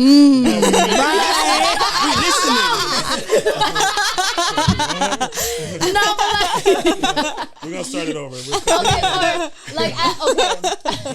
Remix. Yeah, we'll edit this version. Remix it out. I'm gonna just speak for myself. Like, dang, now I don't want to say I'm a bad bitch because he just said if you say you're a bad bitch, you're not a fucking bad bitch. If you gotta say it to me, like, but I think I'm a bad bitch because one, I feel like I've been through like a lot of like trauma, and I also feel like because of that trauma, it's motivated me to like invest into like my community. So like, for example, I'm a dance teacher. So I teach kids from 1 year old to 45. That was the oldest client I've had. So it's like, I feel like you don't, and even like my mental or like my emotional feelings is not all the way put together. Like sometimes I'll have an off day where it's like, I don't want to get out of bed. Like I don't want to do my hair. I don't give a fuck. Like, but I try not to like let those type of days try to like bring me down. Like, wow, like I'm not a bad bitch. I'm laying in bed all day. Like I feel like a bum, but it's just like, I feel like bad bitches need those days. Yeah, because you know that's what I'm authentic saying? though. Mental health. Like, Exactly. that's authentic. 100%. Yeah. Exactly. So. You're a bad bitch. Thank you. All right. Anybody got any questions for me? I feel like you had a question for me earlier. Yeah, like what's going on with you? What are you into? Like business wise. Well, no, we were gonna talk about that outside. Yeah. I have questions for you. You've been talking about Paulie for some time. I have, and like I want to know where you at with that. I would. Be a question for you. Like I've talked about it with her, a couple of times. We kind of like we didn't try it, but we kind of like started like searching a little bit, but then it kind of like got to the point where who she likes, I'm good. Who I like, she's good. Oh, you have different types. Huh? I said, oh, you have different types. That's interesting. No. By the way, one of me and my partners have the same type. It'd be the weirdest thing. I'd be like, yo, you see that? She'd be like, yeah. I'd be like, oh, I'd be catching her looking at the same thing. I'd be like, oh man. And then same wait, type. but I have a question. Like, I know it's not truly what she wants, so I'm not forcing her either. So it's just like, I know she loves me to the point where she's like, anything to make you happy, but that's not cool. That's not right for me to do that to her if that's not truly what she wants. You know, so we're kind of like there we go suppressing. I respect. Huh? But if that's not what no, for sure. Because that's a not commitment, what she and wants, that's why I always say that monogamy. I'm suppressing myself. Monogamy, right? You're suppressing a portion of you to make sure that someone else's happiness is being reached. Yeah, well, let me ask you something. What's the difference between poly and an open relationship? I don't think there is a difference. I think when people say open relationship, I think that's just like a lesser term of not wanting to say swinging, right? But like, are you all dating each other? Like the girls are dating each other, the guys dating the girl, the wife and the husband. Like, is it? So poly come in many different aspects, wondering. right? So there's polyamory, there's polygyny, there's polyandry. There's many different poly aspects. Okay. And so, I'll explain 3. Okay. Just to kind of give you like an Do overview. y'all have an alphabet? Like the LGBT. So the poly encyclopedia. So polygyny is when the male is polygyny and polyandry has to do with marriage. Okay. Right? So polygyny is where the male can have multiple wives, but the wives can't have multiple husbands. That's polygamy? Polygyny. Yeah. Polyandry is the part where like the woman can have multiple husbands. Okay. Right? But the husbands can't have multiple wives. So what is that? Polyamory, it allows both, like say me and you were dating, it allows both parties to kind of date. Okay. And then it's dating based on our agreement, right? So we may be dating and she may not want to date the same person I'm dating. That's cool. Okay. Right? She may not like women. I date only women. She may only date only men. So we're probably doing our dating separately, right? But there's still an awareness of 90-10 communication. Right, and then there's awareness in the other people who are involved. So, but you have to. I don't want to be holding hey, hands with her. I have a date with me this over girl. the head, right? Thinking that like he the only main squeeze, right? So we want to make sure communication is happening so that everybody's aware. They're like, yo, folks is open. But you have to get like approval from your main to go on a date with your side? At the stage that I'm at in my life, I don't need approval from anybody. But I'm at a stage in my life. So you're single? No. And yes. No and yes. No, in the sense that I'm in a partnership, right? So I have partners. So single Lamory. Meaning when I So meaning if I'm already dating, say I'm dating her and I meet you. I think that's what I'm right. So I'm single in the sense that I can still date other people, but I'm not single in the sense that I'm already partnered, right? So meaning if I'm dating you, I'm having a conversation saying I'm already partnered. Oh, right? So you're bringing it to my table, and for she knows sure. what, like she already knows that I'm already dating because she already knows that I'm poly, and I've already had conversations with her. Right. So now I'm out dating, right? So I have to make the next person aware, right? And so now that I meet you, I'll probably be like, hey, I'm at work. I met this girl. We're gonna go on a date on Saturday. So we start to date, right? But you don't bring her to the other girl and be like, this is all. Not until. Right, like, that's the thing. It's just like you're just openly dating. I treat my partners. Just like I treat my children. Okay, meaning. So I'm not gonna bring you around my partner if you're not even safe for my children, right? Yeah. And so it's the same thing. So I'm dating you outside of this. She is fully aware, but you're not about to come in my domain if I have no full knowledge of you, and you may try to ruin my life. So once it gets to a certain point, then you would? I do an introduction, yeah, if my partner allows. And it depends on the structure, right? Because some people want to build a cohesion where it's like we're all living together. Some people just want to, I live in my place, you date your partner over there. And so it's constructed based on communication, right?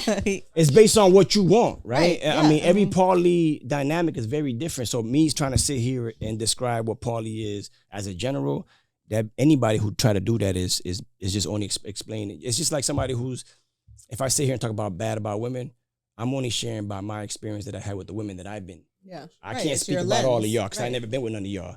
I'm only speaking about the experience that I had with the women that I've been involved in. And it's the same thing about in relationships with poly, right? I can sit here and talk about my poly experience, but if he was poly, his experience may have been totally different than mine, right? And I think the most important part is being able to give you something that you wasn't given, right? If your husband would have came into you and said, yo, the neighbor's a baddie, I want to chill, live with you, pay bills, and do the family household, but once in a while, I want to be having sexual relations, right? And why would he fumble you, someone he's building a household with, for somebody he just wants to have a sexual encounter with, right? What would you have said? I said? I wouldn't want to have been left out of that. Bam. Ooh. And then now it comes a conversation. Now, if I'm him, I have to have a conversation with her. Like, I don't you don't think I want to? She may not want it, right? And so I have to make sure that I'm finding people, because though she may not want it, and that's something that you want, then I may be like, oh, then that's interesting, because I may have to find somebody else who may want that, right? And so it's very important that folks have that conversation. That's interesting. So that you can state you, right? It just feels like it would get real messy real fast. It wouldn't. I'll give you an example of something that gets messy that people always talk about. It's like, oh, you having unprotected sex with all of them? No. Like if I'm with her and we have an agreement already to have an unprotected sex, and you come in the picture and we decide to have sex, I'm wearing a condom. Yeah. Now, if we have open conversation, says, hey, I want to go unprotected, I have to now have a conversation with her. Right. Because I'm swapping fluids already with somebody. Right. So the minute I swap fluids with you, I'm introducing you into her fluids. I'm having deja vu. Even though we're not in the same room. Right? And so it's important. Why you talked about it the last time? Yeah. I think once you be open, I think it's important, right? To have that open communication. Mm-hmm. Right. It's important. Some people rather lie. Come on. Some people rather lie. I'll take my chances on the streets. I'd rather be told the truth. But think about it. Think about it. They just said that, right? You probably would have still been married today. Yeah. If it would have went the opposite way. I'm just saying. Yeah. Maybe. Oh my God, this nigga is crazy. Yeah, say that. Say that. It was the Henny. You two what? Possessive. We talked about this. We talked about this.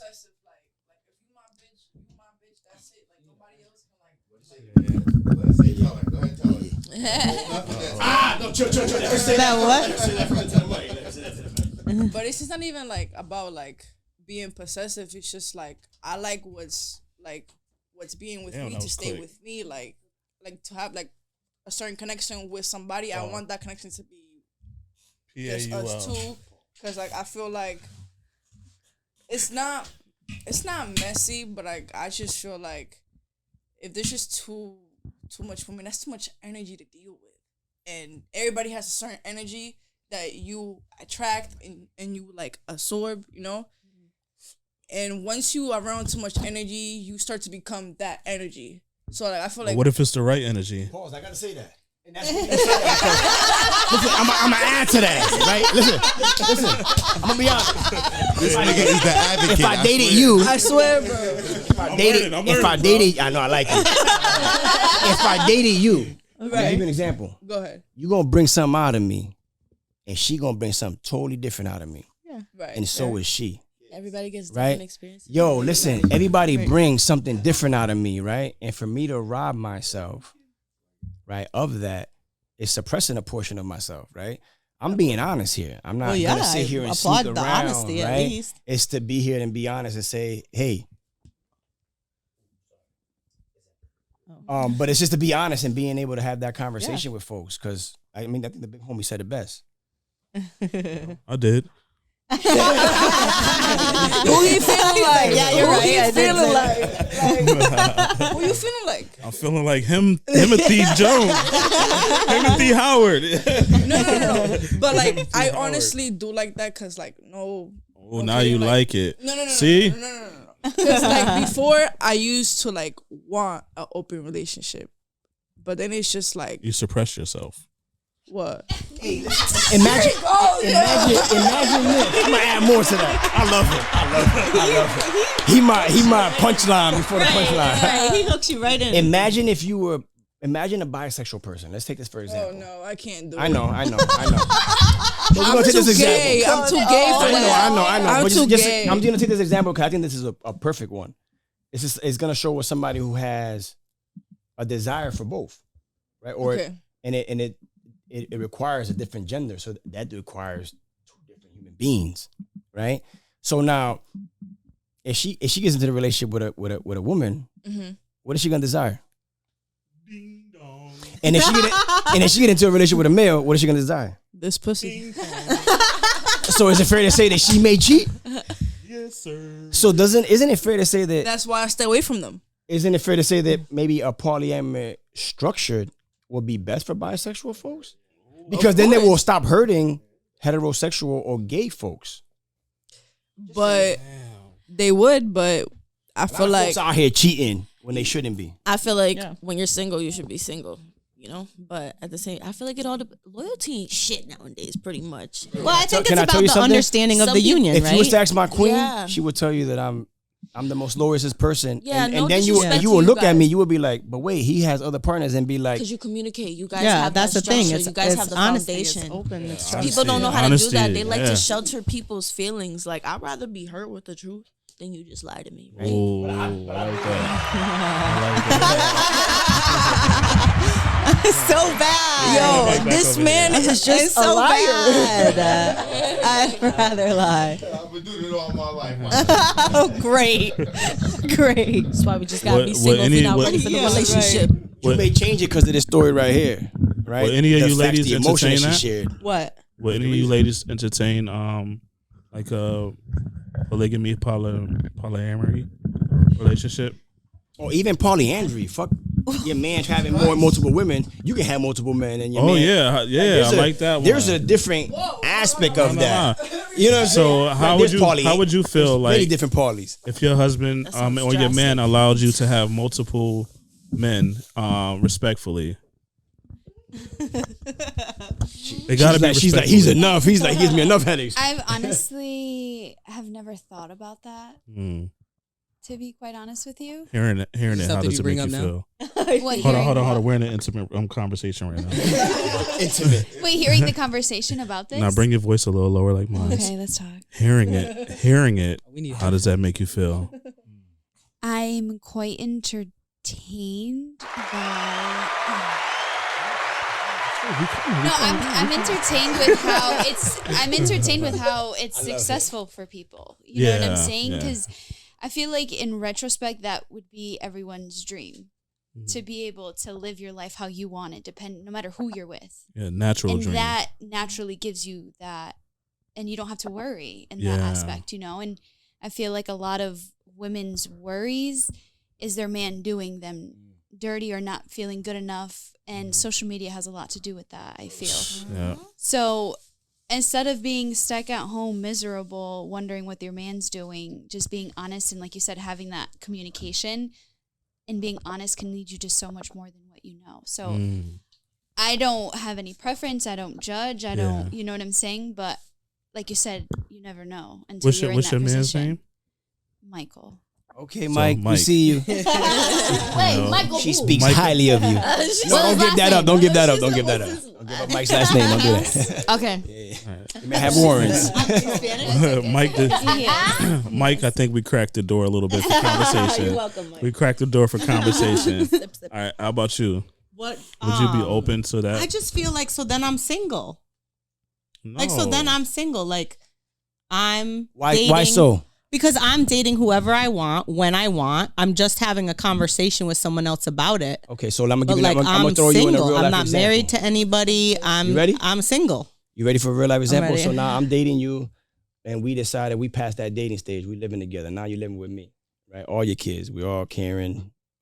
Karen. My daughter's name is Karen. Aaron? And that's even doper.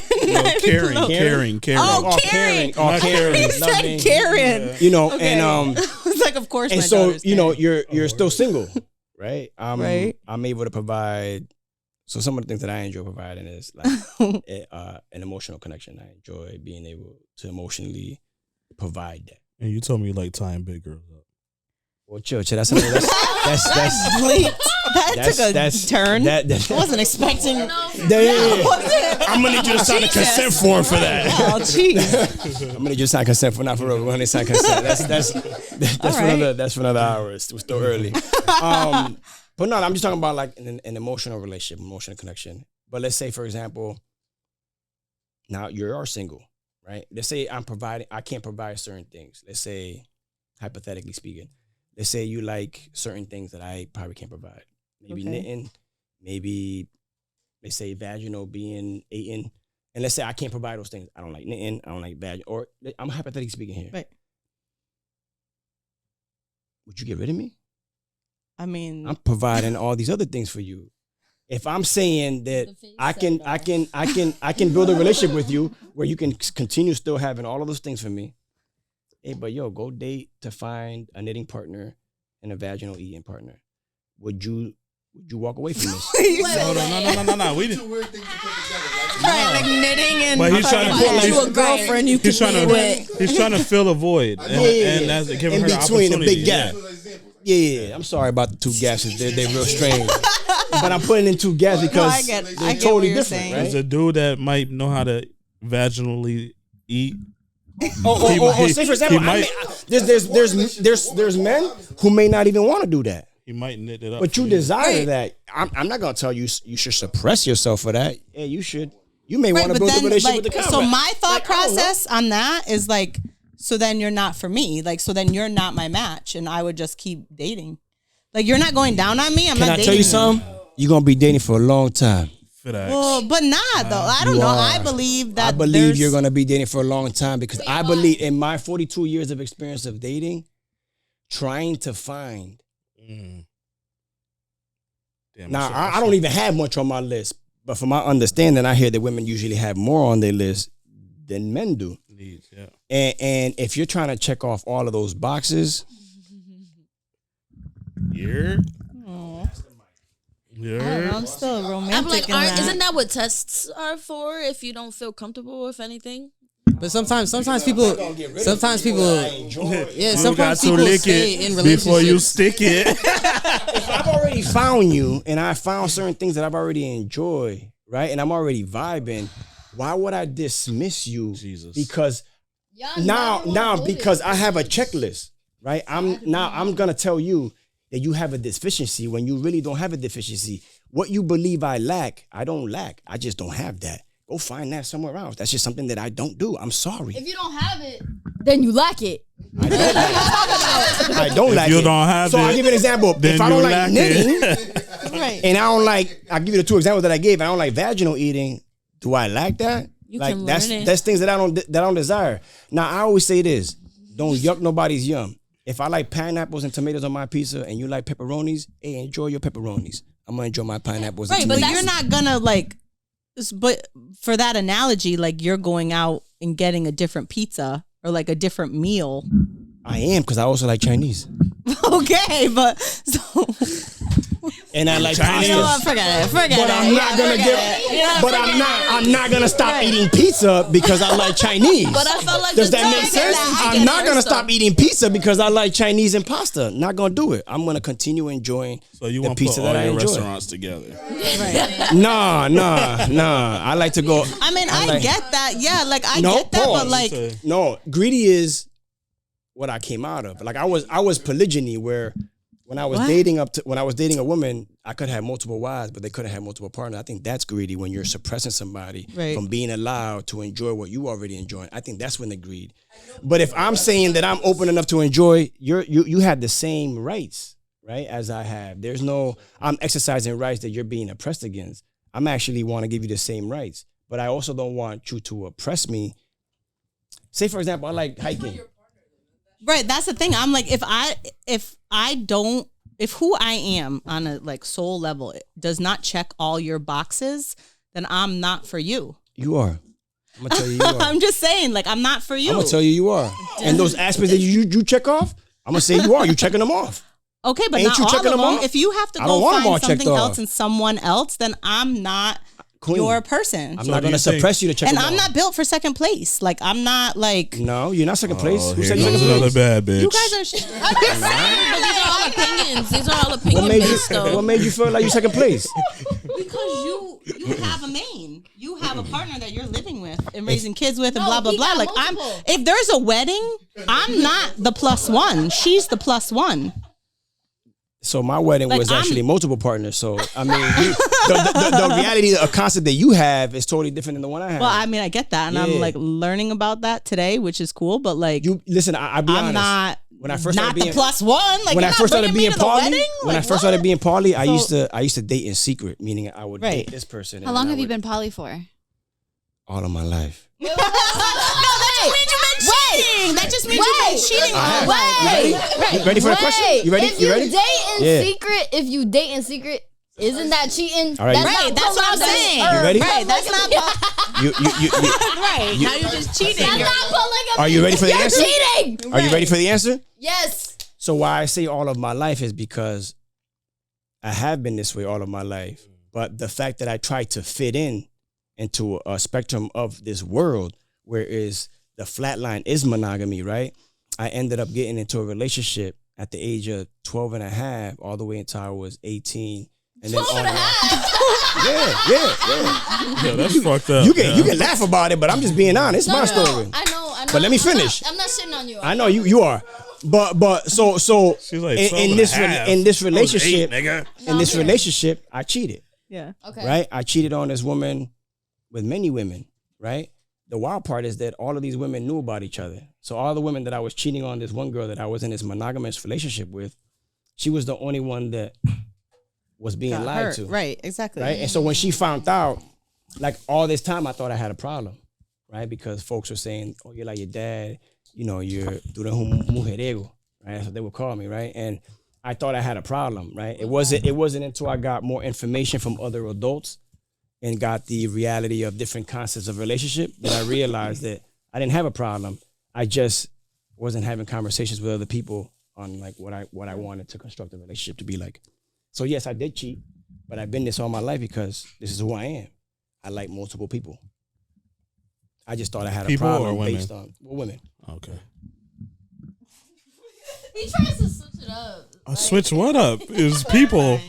I just want to clarify for the Did you marry audience. somebody that didn't check all your check marks or your boxes, like that didn't? Wait, are you married? Nah, I won't get married no more.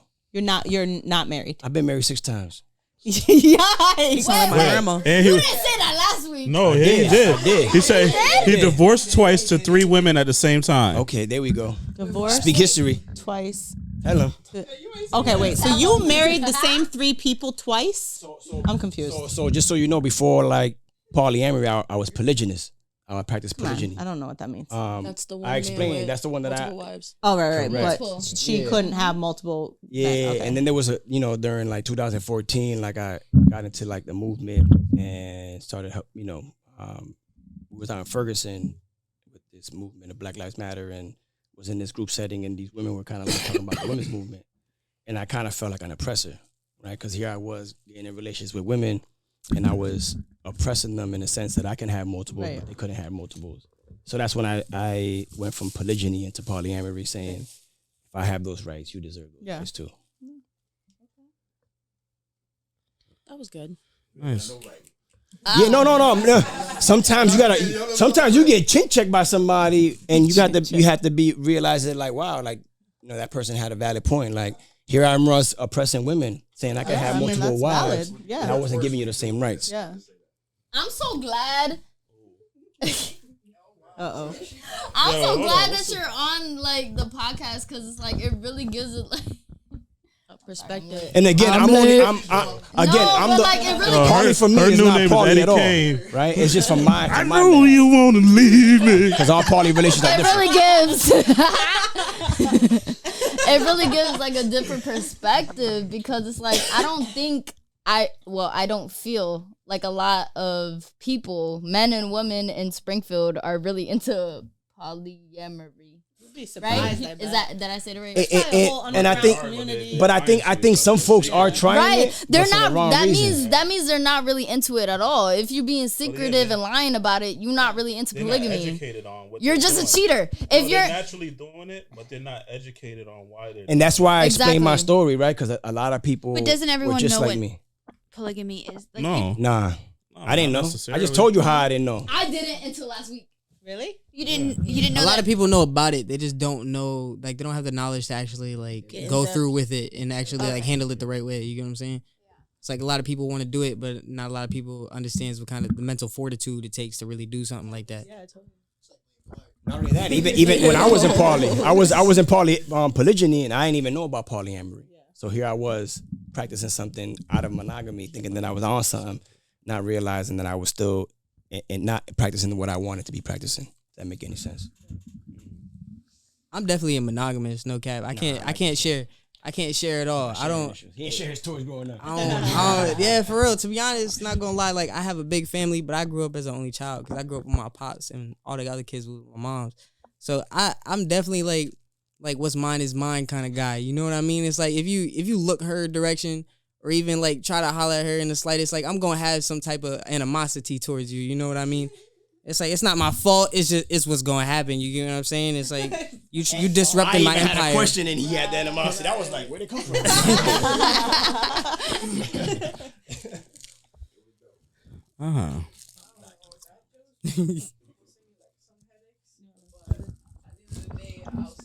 Did y'all kill that whole bottle? Yeah, I'm working on it though.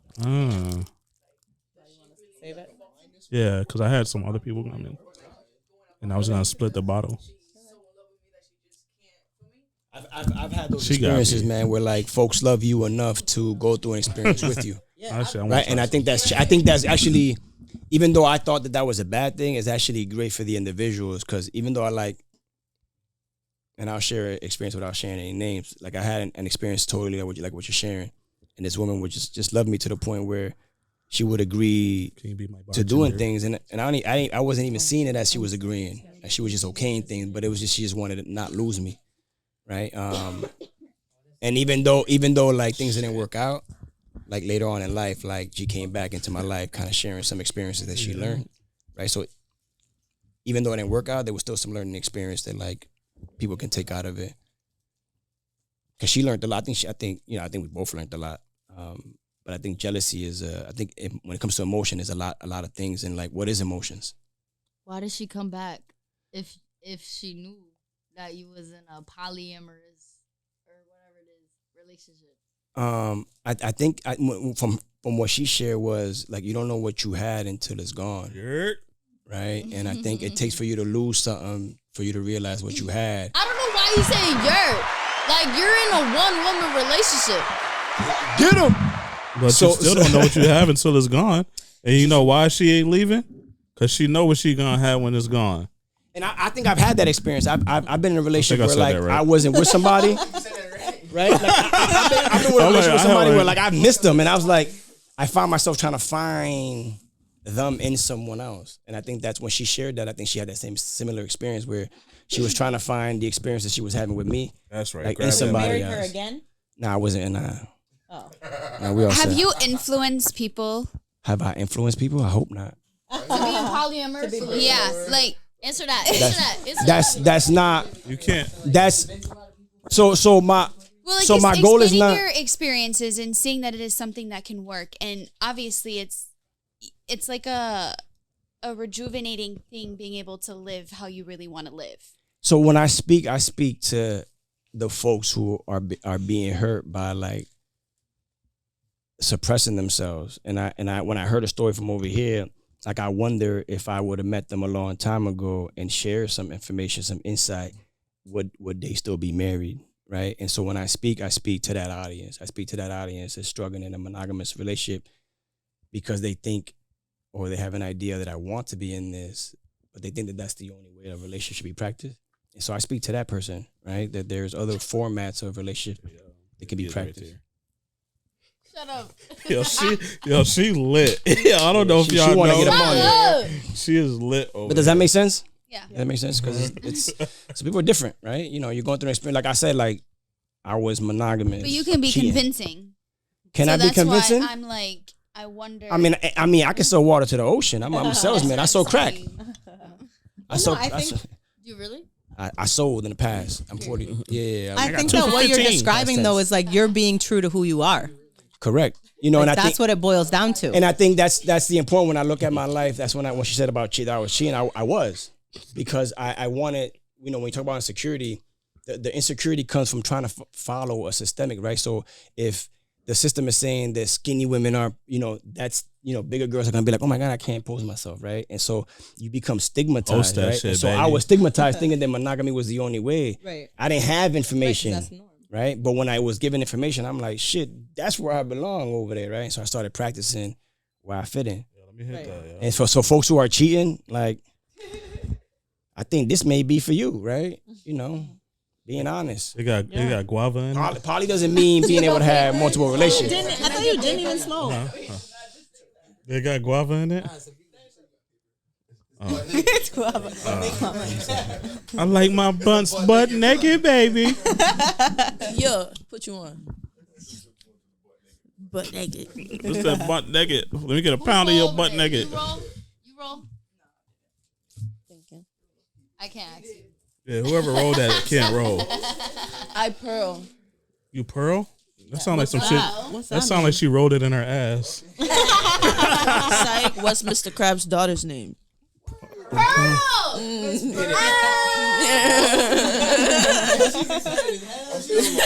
I know that. SpongeBob reference all the way. Y'all are so funny. Oh my God. I should be on this podcast every fucking week. Is this how it always goes? Yeah, nigga, yeah, pretty much. This is how I we was here last week. This is how it went. It's like This is my second time being on the podcast. Yes. The first time, I know you want to leave me. the first time I was on the podcast, I was like cringing at myself because like, damn, I'm not even being myself for real. Okay. Like, right? 'Cause I don't give a fuck. Tell them again. We outside. Say it. Cause I don't give a fuck. So, what's everybody's Pornhub search? Answer that, everybody. Y'all please. don't want Huh? all answers. Are y'all ready to go answer all these? Yeah. Answer What's your Pornhub search? Let's hear it. I like hentai. Who? You said what? Hand tie? Hentais. Wait. Hold on, Though what the you're hell not is- gonna say yes, sir. It's a very vast. I like a lot of things. Who said yeah? You know what my you talking favorite about, is? like- Hold on. Slow it down. Oh, he We said good? We still rolling? All right. You said hentai? hentai. Hentai. She is. It's anime porn. Anime. What is that? Anime porn. Animated? It's like, you know, like Naruto animation type, like Oh, when word? you, like in Yasha type. Yeah, I didn't even know they had that. and they have a lot of different things. Like there's so many things. Yo, Now you gonna be so happy. You gonna wake up. I know where it's at. I've been dying to go. But all right, hold on. Quick change when you need them. All right, so you said hentai. What do you like about it? I don't know. It's not that what I like about it. I don't know. I just sometimes. Yeah, sometimes I don't want to see people, or like I don't know. I can't describe it because I like a vast majority. It really turns you on. You ever watch some weird shit? Of course. That shit was weird. Some weird shit. What do you mean? That is I've been involved in some weird shit. Not shy of it. Hell no. I feel like there's like a sexist thing when it comes about it. Like, I don't smoke. He don't smoke. He's holding the blunt for like 2 minutes. I thought this was Uno. Like you do a reverse. No, that's their L. I was about to say. See? I don't know whose blunt it is. I know. That's what I was about to say. I'm like, you can't just be passing fuck? me. That's not your. It's not your L. Yeah, she got two. I was about to say, whose L is it? I was about to say, if you don't. It's vegan. All right, who's next? Julie. What do I watch? Yeah. Two things usually. You said two? Right. You had me at you. My mind went somewhere else. Wait. Try to guess it. Yeah. Let's play this. Try game. to guess it. What do you think? What do you think? Check it out, right? All right, so I love games. I'm gonna say BBC. Wait. Yeah, that's one. Wait, what did you say? Let's go. I knew it. BBC. And the other one? BBC. Huh? And the other one? Other one, hardcore. No. Fuck. Do you listen to, I mean, not listen, but do you watch lesbian scissoring? I watch that, but it's more like with the threesome. It's like threesome. So wait a minute. Threesome with three girls? Or wait, threesome with three girls? What? Threesome with three girls? Or two girls and one boy? There has to be a guy in it. Okay, bet. So, now my question. Oh, God, here we go. So isn't that I was about to say no strap? sexual encounter? I didn't say I was against it. I'm just asking you about it. She did. Wait a second.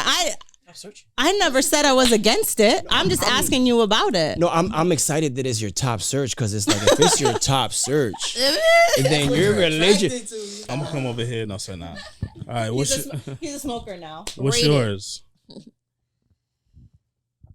Oh, we supposed to guess. Yeah. You want to guess? That's what we guessing? All right, we guessing again. All right, check it out. Yeah, you're good at it. I feel like it's kind of the same as hers, but I'm gonna go with You got it. Fuck. All right, hold up, my shot right here too.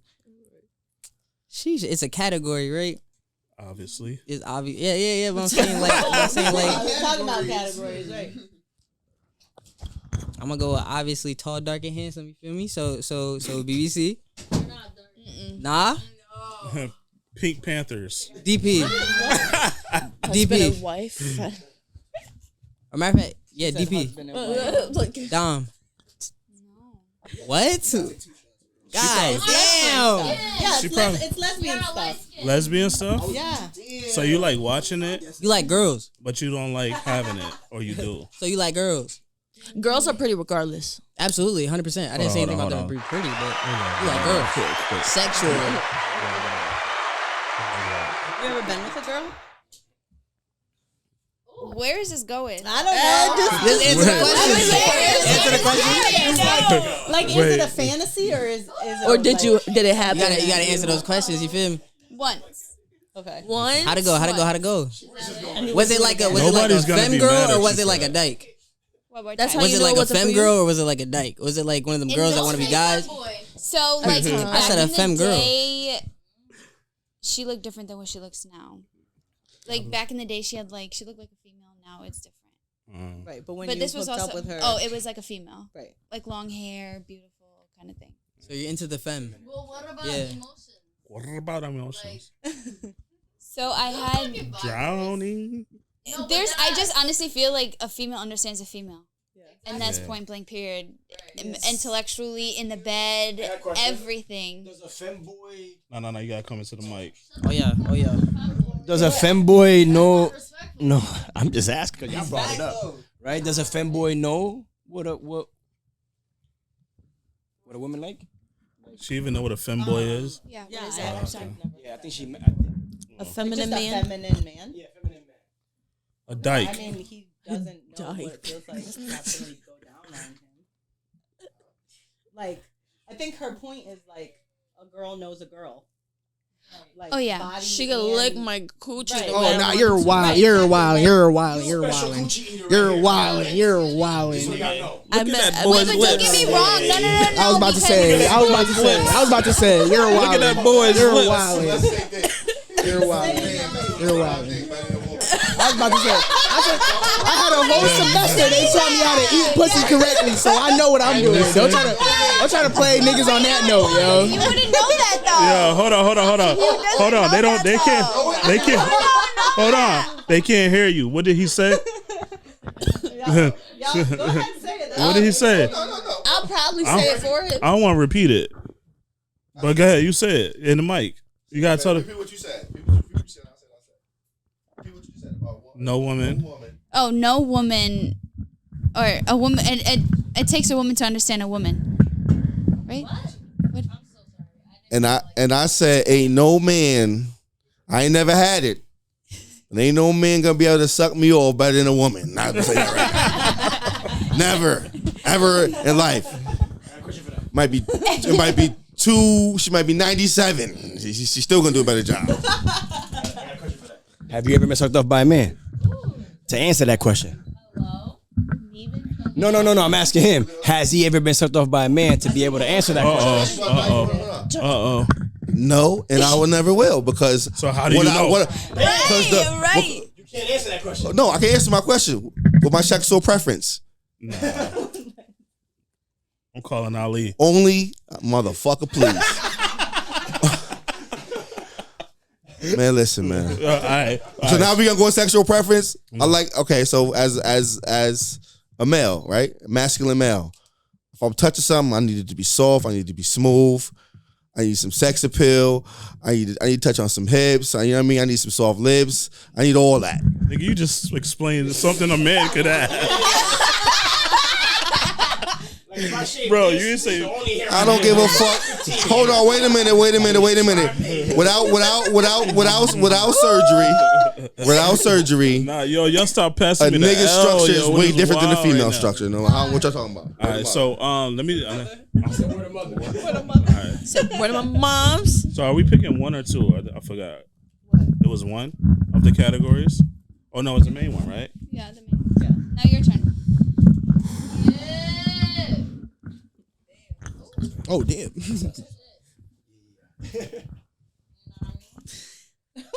Okay. No. Aren't you in a monogamous relationship? Latin bubble butt. Wow. What is that? Okay. Tell me. Huh? This Latin nigga bubble really butt. does not smoke. This nigga just put the blunt in the air and rolled it around and passed it It's back. still in my vicinity. That was crazy. I've never seen a nigga do that. That was wild. Nah. Yeah, I got two: Latin bubble butt and interracial. Okay. Bondage and midgets. That's your preference? She said, "Is that your preference?" That's my search. That's my search. Search on preference. Yeah. You always want me to have a preference. No, it's not my type. But it's just interracial and Latin bubble butts.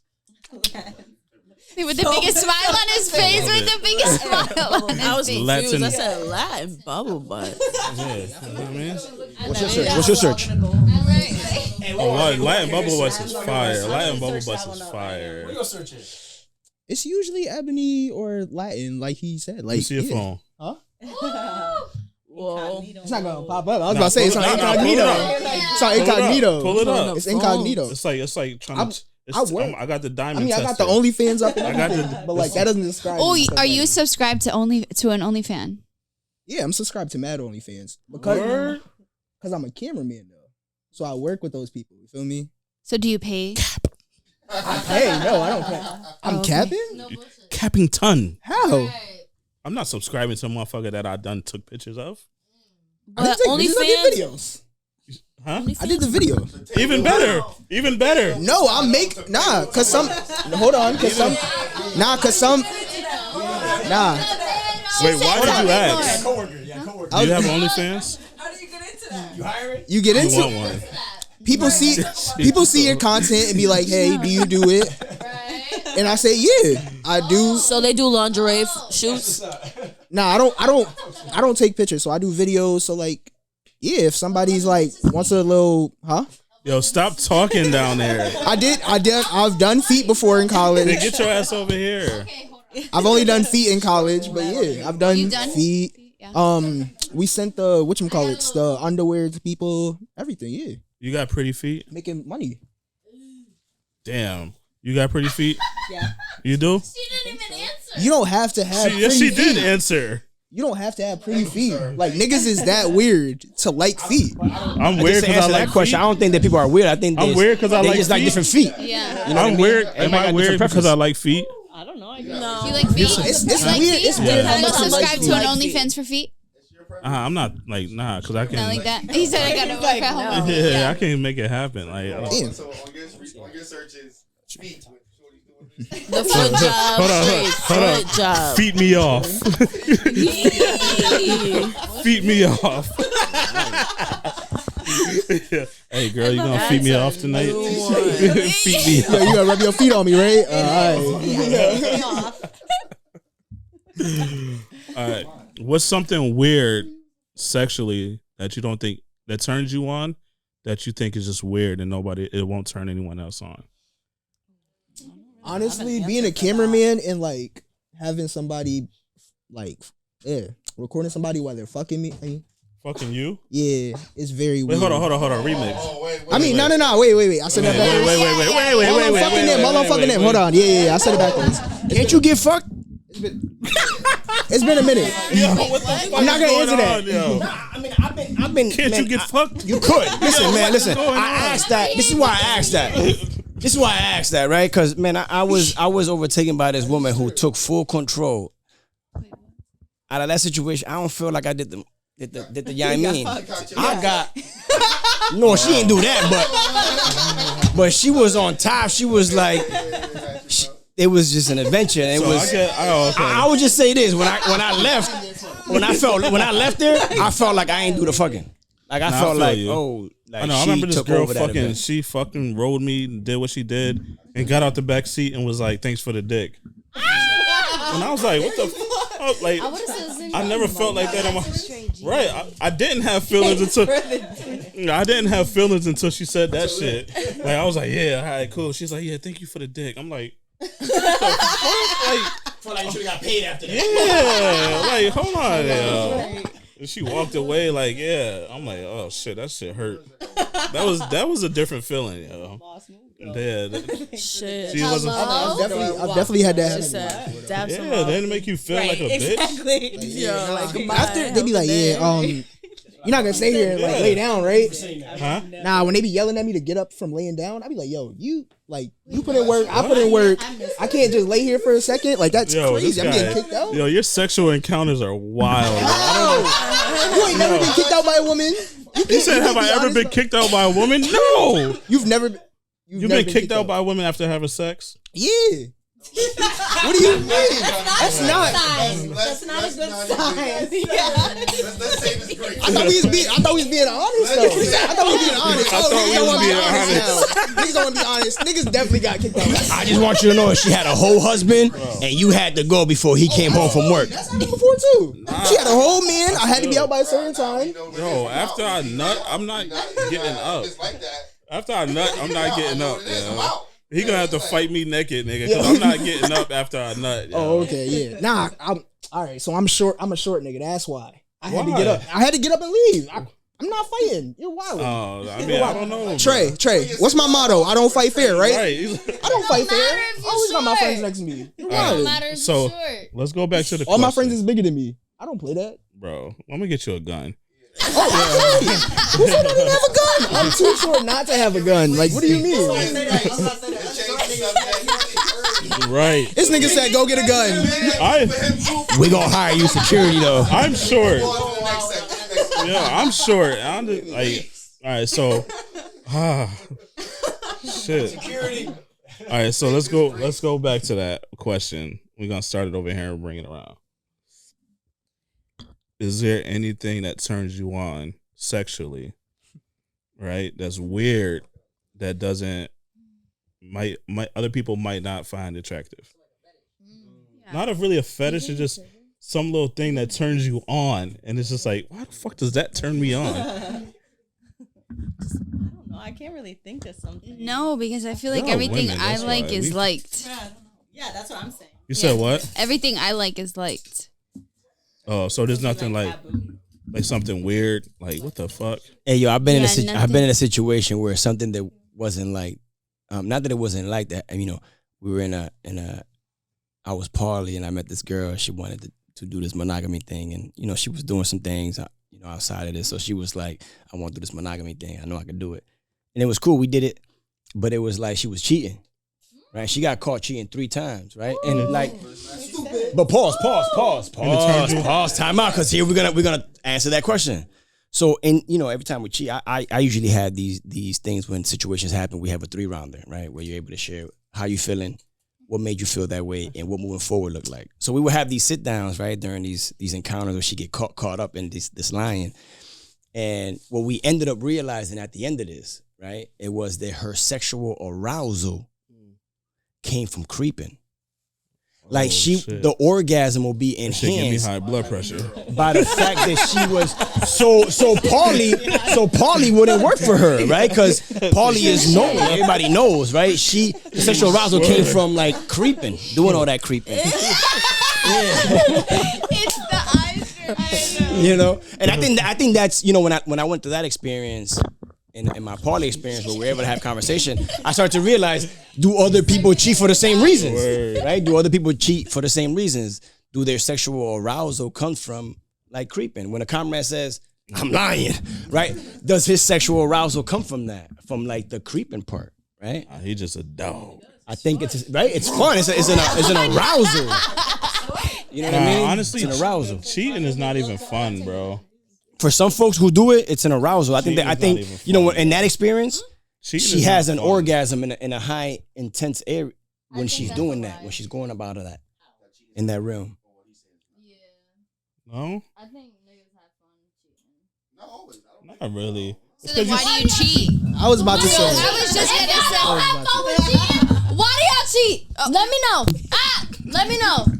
Can I say something to that though? Yeah. Is that like I've seen some folks, I've seen some men like cheat with someone who they have a whole life with someone who they just wanted to have a sexual experience with, and they fumble the bag just solely because they wanted to have a sexual experience. So you believe people should just have sexual experiences because their mind tells them to do it? Not necessarily, but I do think that like monogamous is like it's a hard thing to do. I'm making a commitment with you to suppress being able to see her. But and be like, honestly, I feel pretty. like more men than not think about women outside of their relationship nowadays. I feel. Say that again. I wouldn't think it's men. Wait, say that again. Hold on. More men than not. I didn't hear. More men than not are creeping on other women's social media than their female that they have at home. I think they're more bold. You said social I think media? men are more bold. They're than looking women. outside of their relationship more than people are inside their relationship. No, I think it's seen that way because men are more bold to send a DM, right? I think don't never DM. But listen, you should see my DM with women. Like you'd be surprised. Like it's the same way, vice versa. It's just you're seeing it from your perspective, so you're only seeing it coming from a male perspective. I guarantee you, if you talk to a bisexual person, she sees it from both male and women. Bam, there it is. Perfect example, you know. All right, what about you? What was the question? Yeah, restate your question. Get him. What are you? What do you mean? Are you bisexual? Well, you could say pansexual. Can you explain that for the audience, please? Pansexuality, love is love. I like who I like. If it's meant to be, it's meant to be. If you're trans, if you're non-binary, if you're just regular cis, I'm cool with it. What? Trans? If it's okay, yes, okay. Love is love. Right, like it's not about it's about the person. Yeah, it's a hard body.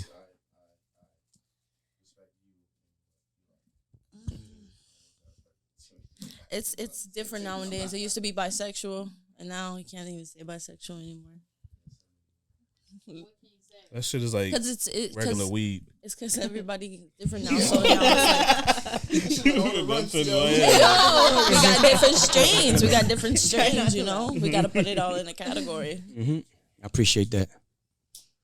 Let's go back to why men cheat. A lot of reasons. Why men cheat? Wait. I think we should just ask it in a non-gender. Hear it from the men. Starting with you. We can't answer I mean, that. I've told y'all why I cheated. Yeah. Why do women cheat? Why do women cheat? Yes. Wait, but we want to hear from the first. They really want to hear. All right, why men cheat? I mean, I already shared me. Like, I was stuck in a situation where I didn't know that I thought that I was supposed to be there. You know, monogamy. That's my question. Why do men cheat? Why do men? Why do black men don't cheat? Now, I was about to say that black men don't cheat. Oh God, black men don't cheat. Black men don't cheat. You don't want to hear that shit anymore. Black men don't cheat. Black men do fucking cheat. Fuck is you talking about? I don't give a fuck. Explain. Yeah. All right. So why men cheat? Right. Black men. I'm Dominican, okay? I play baseball, okay? Why men cheat? I feel like from my perspective, I think it's like, for me, it's like, okay, damn, I hate to put God in things. I'll just say the universe, right? God seen you do that, by the way. God say, yeah, don't blame that shit on me. Yeah. God seen you do that, by the way. Hey. Right. Hey. Really, it's me. But God, if God didn't make y'all so beautiful, that's right? what it is. It's our fault. So now it's our fault. No, it's not your for fault. Looking beautiful that you cheat. It's not your fault. That's not even answering the question. It is because One okay. of them niggas be like, if you did dress like that, then I wouldn't do it. Right. Okay. Cool. And you one of them niggas that ain't had ass in 2 years. Damn. Yo. You should You went for your life. That nigga, you he was went for on his their life. side. Yeah, he one of them motherfuckers that you one of them niggas. Nah, that shit was personal. That shit was exactly how long, yo. That shit was crazy. Yeah, that's fine. You bringing up the past. I think men cheat solely for the sexual experience. And I think females believe that it's something to do with emotions or it's something to do with your insecurities or how we look at you guys. It has absolutely nothing to do with that shit. I appreciate you saying that because, like, in my polyamorous experience, like, most folks were afraid of the sexual experience. But I think when they got into the poly experience, when they seen that like folks are having an emotional connection, like, that's a whole different. But you're saying realm. it's just sex.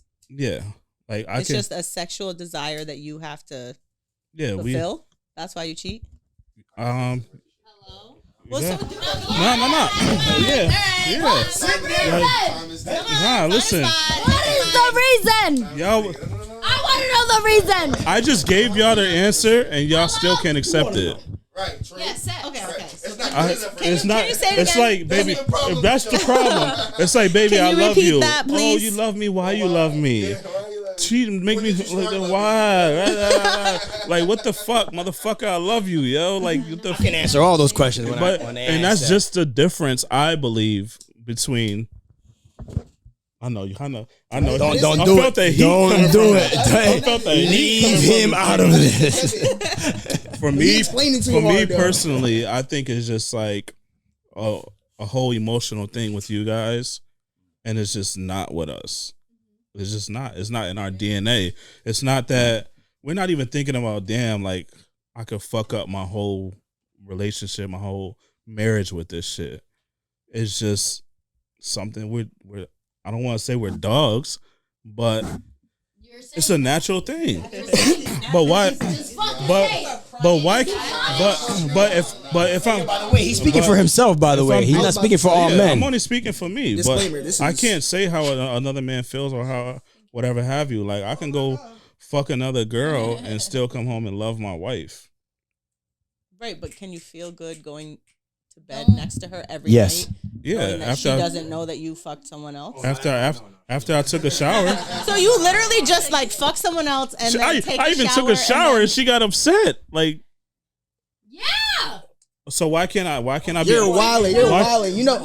Why am I wilding? I'm only wilding because I'm telling the truth. Nah, there's too much that goes through my head that I can't even like. For me personally, there's way too much that will go through my head for me to be doing that shit. That's what I'm saying. This I'm not gonna lie to you. I'm not gonna lie to you. Niggas on their side, bro. Can I explain it though? Can I explain it though? Can I explain it though? Hold on, can I explain it though? Hold on, let me explain it.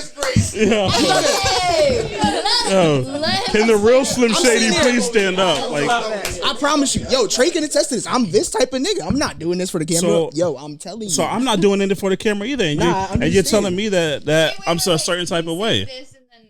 But like, you can't fault me and saying this dude is wilding. For me, I didn't put you in it. I did not put anyone in it. I just said from my experience, I believe, and this is why. Now that 2 years you put me in it, I felt that. Because you're coming at me. Nah, I'm still stuck on that. That hurt. Because you're coming at me saying he's wilding for that. Right. Nah, but I understand. Because he cheats differently. I think everybody cheats differently, and I think when you explain your cheating, you I think you're getting no ass. No, I was just fucking with you. I was just fucking. You can't. There's different types of cheating. No, I'm just kidding. I'm just kidding. Left hand. He's cheating on his left hand with his right hand. No, I was just fucking with you, though. You can't say I'm just joking and do a joke like that, yo. That hurt. Nah, that wasn't serious. Though. I didn't mean. No. I got that. It wasn't to the core. Oh, of course. That was definitely to the core, though. Nah, like, what do you mean? Like everybody felt that. Nah. How many we at? Keep running. Yeah. 3 minutes. All right. 3 minutes. What time is it? What am I? Hold on. What am I answering? This is the longest podcast this far. Yo, why do I have this? I don't cheat. What the fuck? I was about to smoke it. Nah, I don't cheat. There's too much to think about when you're trying to cheat, yo. There is, crazy, yo. Bruh, I need you. Like, all right, hold on. All right, so like homie said the last time. Like when. So why do men cheat? Why do men cheat? Fuck somebody else. Like he has to explain that to his other partner because like. What do you mean? I'm not sticking my dick in somebody and then sticking it into somebody else. Why do men cheat? Hold on. No, why do men cheat? Why do men cheat? Why do men cheat? Why do men cheat? Yes. I don't know, because I don't. So why you getting mad at me from some shit you don't know? I'm not getting mad at you. You getting mad defensive. That's a valid question. This nigga's getting defensive. I said, oh, wow, that's wild. And he got defensive. Wow, that's something that you know. I might be teaching your ass something. You are teaching me not to be that type of nigga. Right. What do you mean? He's wild. I would never do my girlfriend like that. All right, I'm trying to go to the bowling. I got a question. I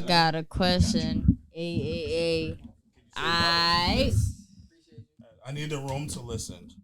All right, so why do men? Well, some men. I won't speak for all men because I don't know. No, it doesn't even matter. But why do some men feel the need to go like back to their exes when their previous relationship doesn't work out? I'm gonna answer that. It all boils down to the coochie. Nah, I don't think for me in my experience, I've had that experience as well. But I think in another experience, like, you know, I didn't know what I had until I lost it. You know what I mean? And I think revisiting that was important.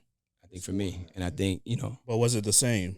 Well, I mean, I've explained that there's been times where, you know, the thing was right, and I just went back for that, right? But there's been time where, like, you know, intellectually, emotionally, like that person was feeding parts of me that like other people couldn't feed, right? Like I can fuck anybody want to fuck, right? You can fuck anybody, right? But can people feed you emotionally? It's giving rebound.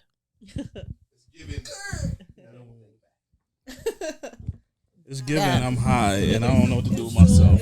I got a question. Because it's more than just that, right? So for niggas to go back and deal with their exes, right? There's so much time invested in that. It's not just. Can I ask a question to the women? Okay. I want to ask one too. What do y'all want? Do I want? Wow. I mean, in what capacity? Like in what realm? Like for my business, for my life, for my kids, I'm your husband. for my I'm your husband. future? Okay. Right. What do you want? I want you to show up consistently and be present in our relationship. I want you to be honest. I want you to be true to who you are. Like, don't just tell me what you think I want to hear. Tell me whatever your truth is. I want you to, like, take a long, hard look at yourself, go to therapy, like, figure out how you handle things and how it affects my life and the family. Okay. I mean, I don't know. I just want you to, like, show up and be present and help with things and collaborate. Okay. I mean, like, it doesn't have to be literal. Like, it doesn't have to be literal therapy, but, like, figure out your shit. Like, we all have our shit. Now, I appreciate that. I think that's a key component. Because I think we all do. We talked about this earlier. I think what happens is that, like, in relationships, like, when I depend on you to be my therapist, or you depend on me to be a therapist, I think that's where the conflict is. And I think those kind of things should be taken to either, like, a mentor or some professional Like, that's help. why I said earlier, like, I don't want to be your financial advisor. I don't want that role. Like, some of the things shouldn't be on me, like, to lead the household, you know? So I don't know, but I think the main things are, like, honesty, trust, like, showing up. What does showing up mean? Showing up means, like, being present in what's, like, the ecosystem of your home. Okay. The kids, what's going on with, like, with them. Showing up at events and just, like, I don't know. So he has Help all me, like, that. describe it. Do you know what I'm talking about? I don't know. Like, what do you talk about? Like, So wait a second. Wait a second. Kids, though. So it's he about, has like, all that and bad dick. Then what? Waka. Hard life. It's the hard, not the hard. Yeah, if the sex doesn't hit, right? It's over then. It's not over, but it's not. Would you cheat? Wait, let me ask you this. Okay, how long do I need to go to therapy? I didn't, like, have How long that can you stay with experience. someone with bad sex if you love them? If you love them. I don't know. Yeah, like, the if you love them part is. She seemed like she done been. I don't know. Like, yeah, I don't know. I couldn't handle that like, for long. Say that again. I know. It looks like. Have you ever been in a situation like that? Not really. Okay. Well, because y'all love dick, so if you in love, the dick is good. Like, the person I married, like, that wasn't the problem. Yeah. Yeah. You looked up like you just saw his shit. No, I'm looking at that smoke. I was just fucking with you. I was looking to see if there was. Yo, your nails are fire, yo. Right? I love the red. You just caught my eye. Fire. All right, man. Y'all want to end this one? Yeah, let's end this one. I think so. In this one, yo, it's been hours. It's been, like, people dying. I feel like we have Smokey Joe's right now. Yeah. So, all right, man. We appreciate y'all for being on the couch. The door is always open. So whenever y'all want to come up, chop it up. We here every Friday. You can get on the couch. Get on the couch. So, well, thanks for having us. Absolutely. So it was fun. Once again, like, give out your Instagram, how people can reach you if they want to tap into your business. I know we didn't do a lot of business talk. I know we started there and then we just took a left. We all got everybody on this couch is kind of like doing something or into something. So it's not just regular degulars up here. We all, making things happen. All right. So you want to give out your IG? So my IG is Forever Things P Jewelry, and I do permanent jewelry. Mine's Lead with Love by Julianne, and I'm a body confidence coach. I want confidence in my body, baby. Not the jingle. Oh, my personal page. Sugar_plum.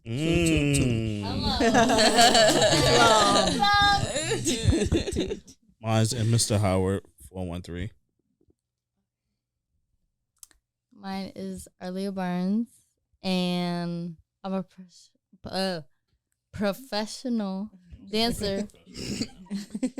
Watch my search on my IG. I'm a professional dancer. Hello, and say it again. I'm a professional dancer. Damn, I'm lit. Can y'all stop trying to come at me like, damn, like, I'm a professional dancer. I'm trying to reach my dreams. Donate to my GoFundMe or share it. It don't matter. I love y'all anyway. Hey, I'm donating to your GoFundMe today. All right, absolutely. Can everybody donate? Can we all donate to her GoFundMe? What's it for? It don't matter what it's for. She needs it, right? So we all gonna donate. If you read it, I'll promote it for you. I'm a promoter. She's going to school, cuz 8 hours a day. Yeah, it's a pre-professional dance conservatory that I'm going to. It's for 10 months, 8 hours a day. I'll be getting like free auditions and opportunities in LA and New York. I'm a professional dancer, so it's like I'm trying to make it out there.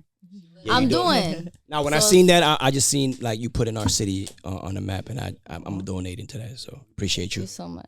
Thank you so much. It's my dream. It's my passion. I love to dance. I love to express myself through movement, and I would really appreciate it if you guys support me through this journey. Thank you so much. This is the second time y'all made me follow. Comandante. Maricón. I'm just. Sí, mami. Ay, lo mío. ¿Qué hora es? Go ahead. I don't know any Spanish. Me either. I don't either. I'm just throwing out words. I think. Good. Yeah, it actually sounded like you. She said it actually sounded. Right, my fault. Azul. I'm WB Georgie. I'm just a camera guy. A fire camera guy. Right. And Stop playing with yourself. And the professional vaginal eater. From what my understanding, from what I heard, I just heard about that. My Instagram is Khalil, 50 Shades of Khalil. You can go on there, watch me. Just be just a regular Joe. I'm raising kids, community, helping people who use drugs, along with domestic violence, sexual assault, human trafficking. So you get a little sneak peek of just my life and what I do day to day. So it's pretty cool. Perfect. We got people behind the camera too. Y'all can give out your IG. Studio be lit, as you can see. Facts, y'all know what's going on. It's your boy 41 Trey all day. I'm coming at you live. Trey. We out here living life, doing what we gotta do. We lit, we having fun, we enjoying ourselves. You could be like us too, but you not because you lame. That's on you. We sorry for that. You feel me?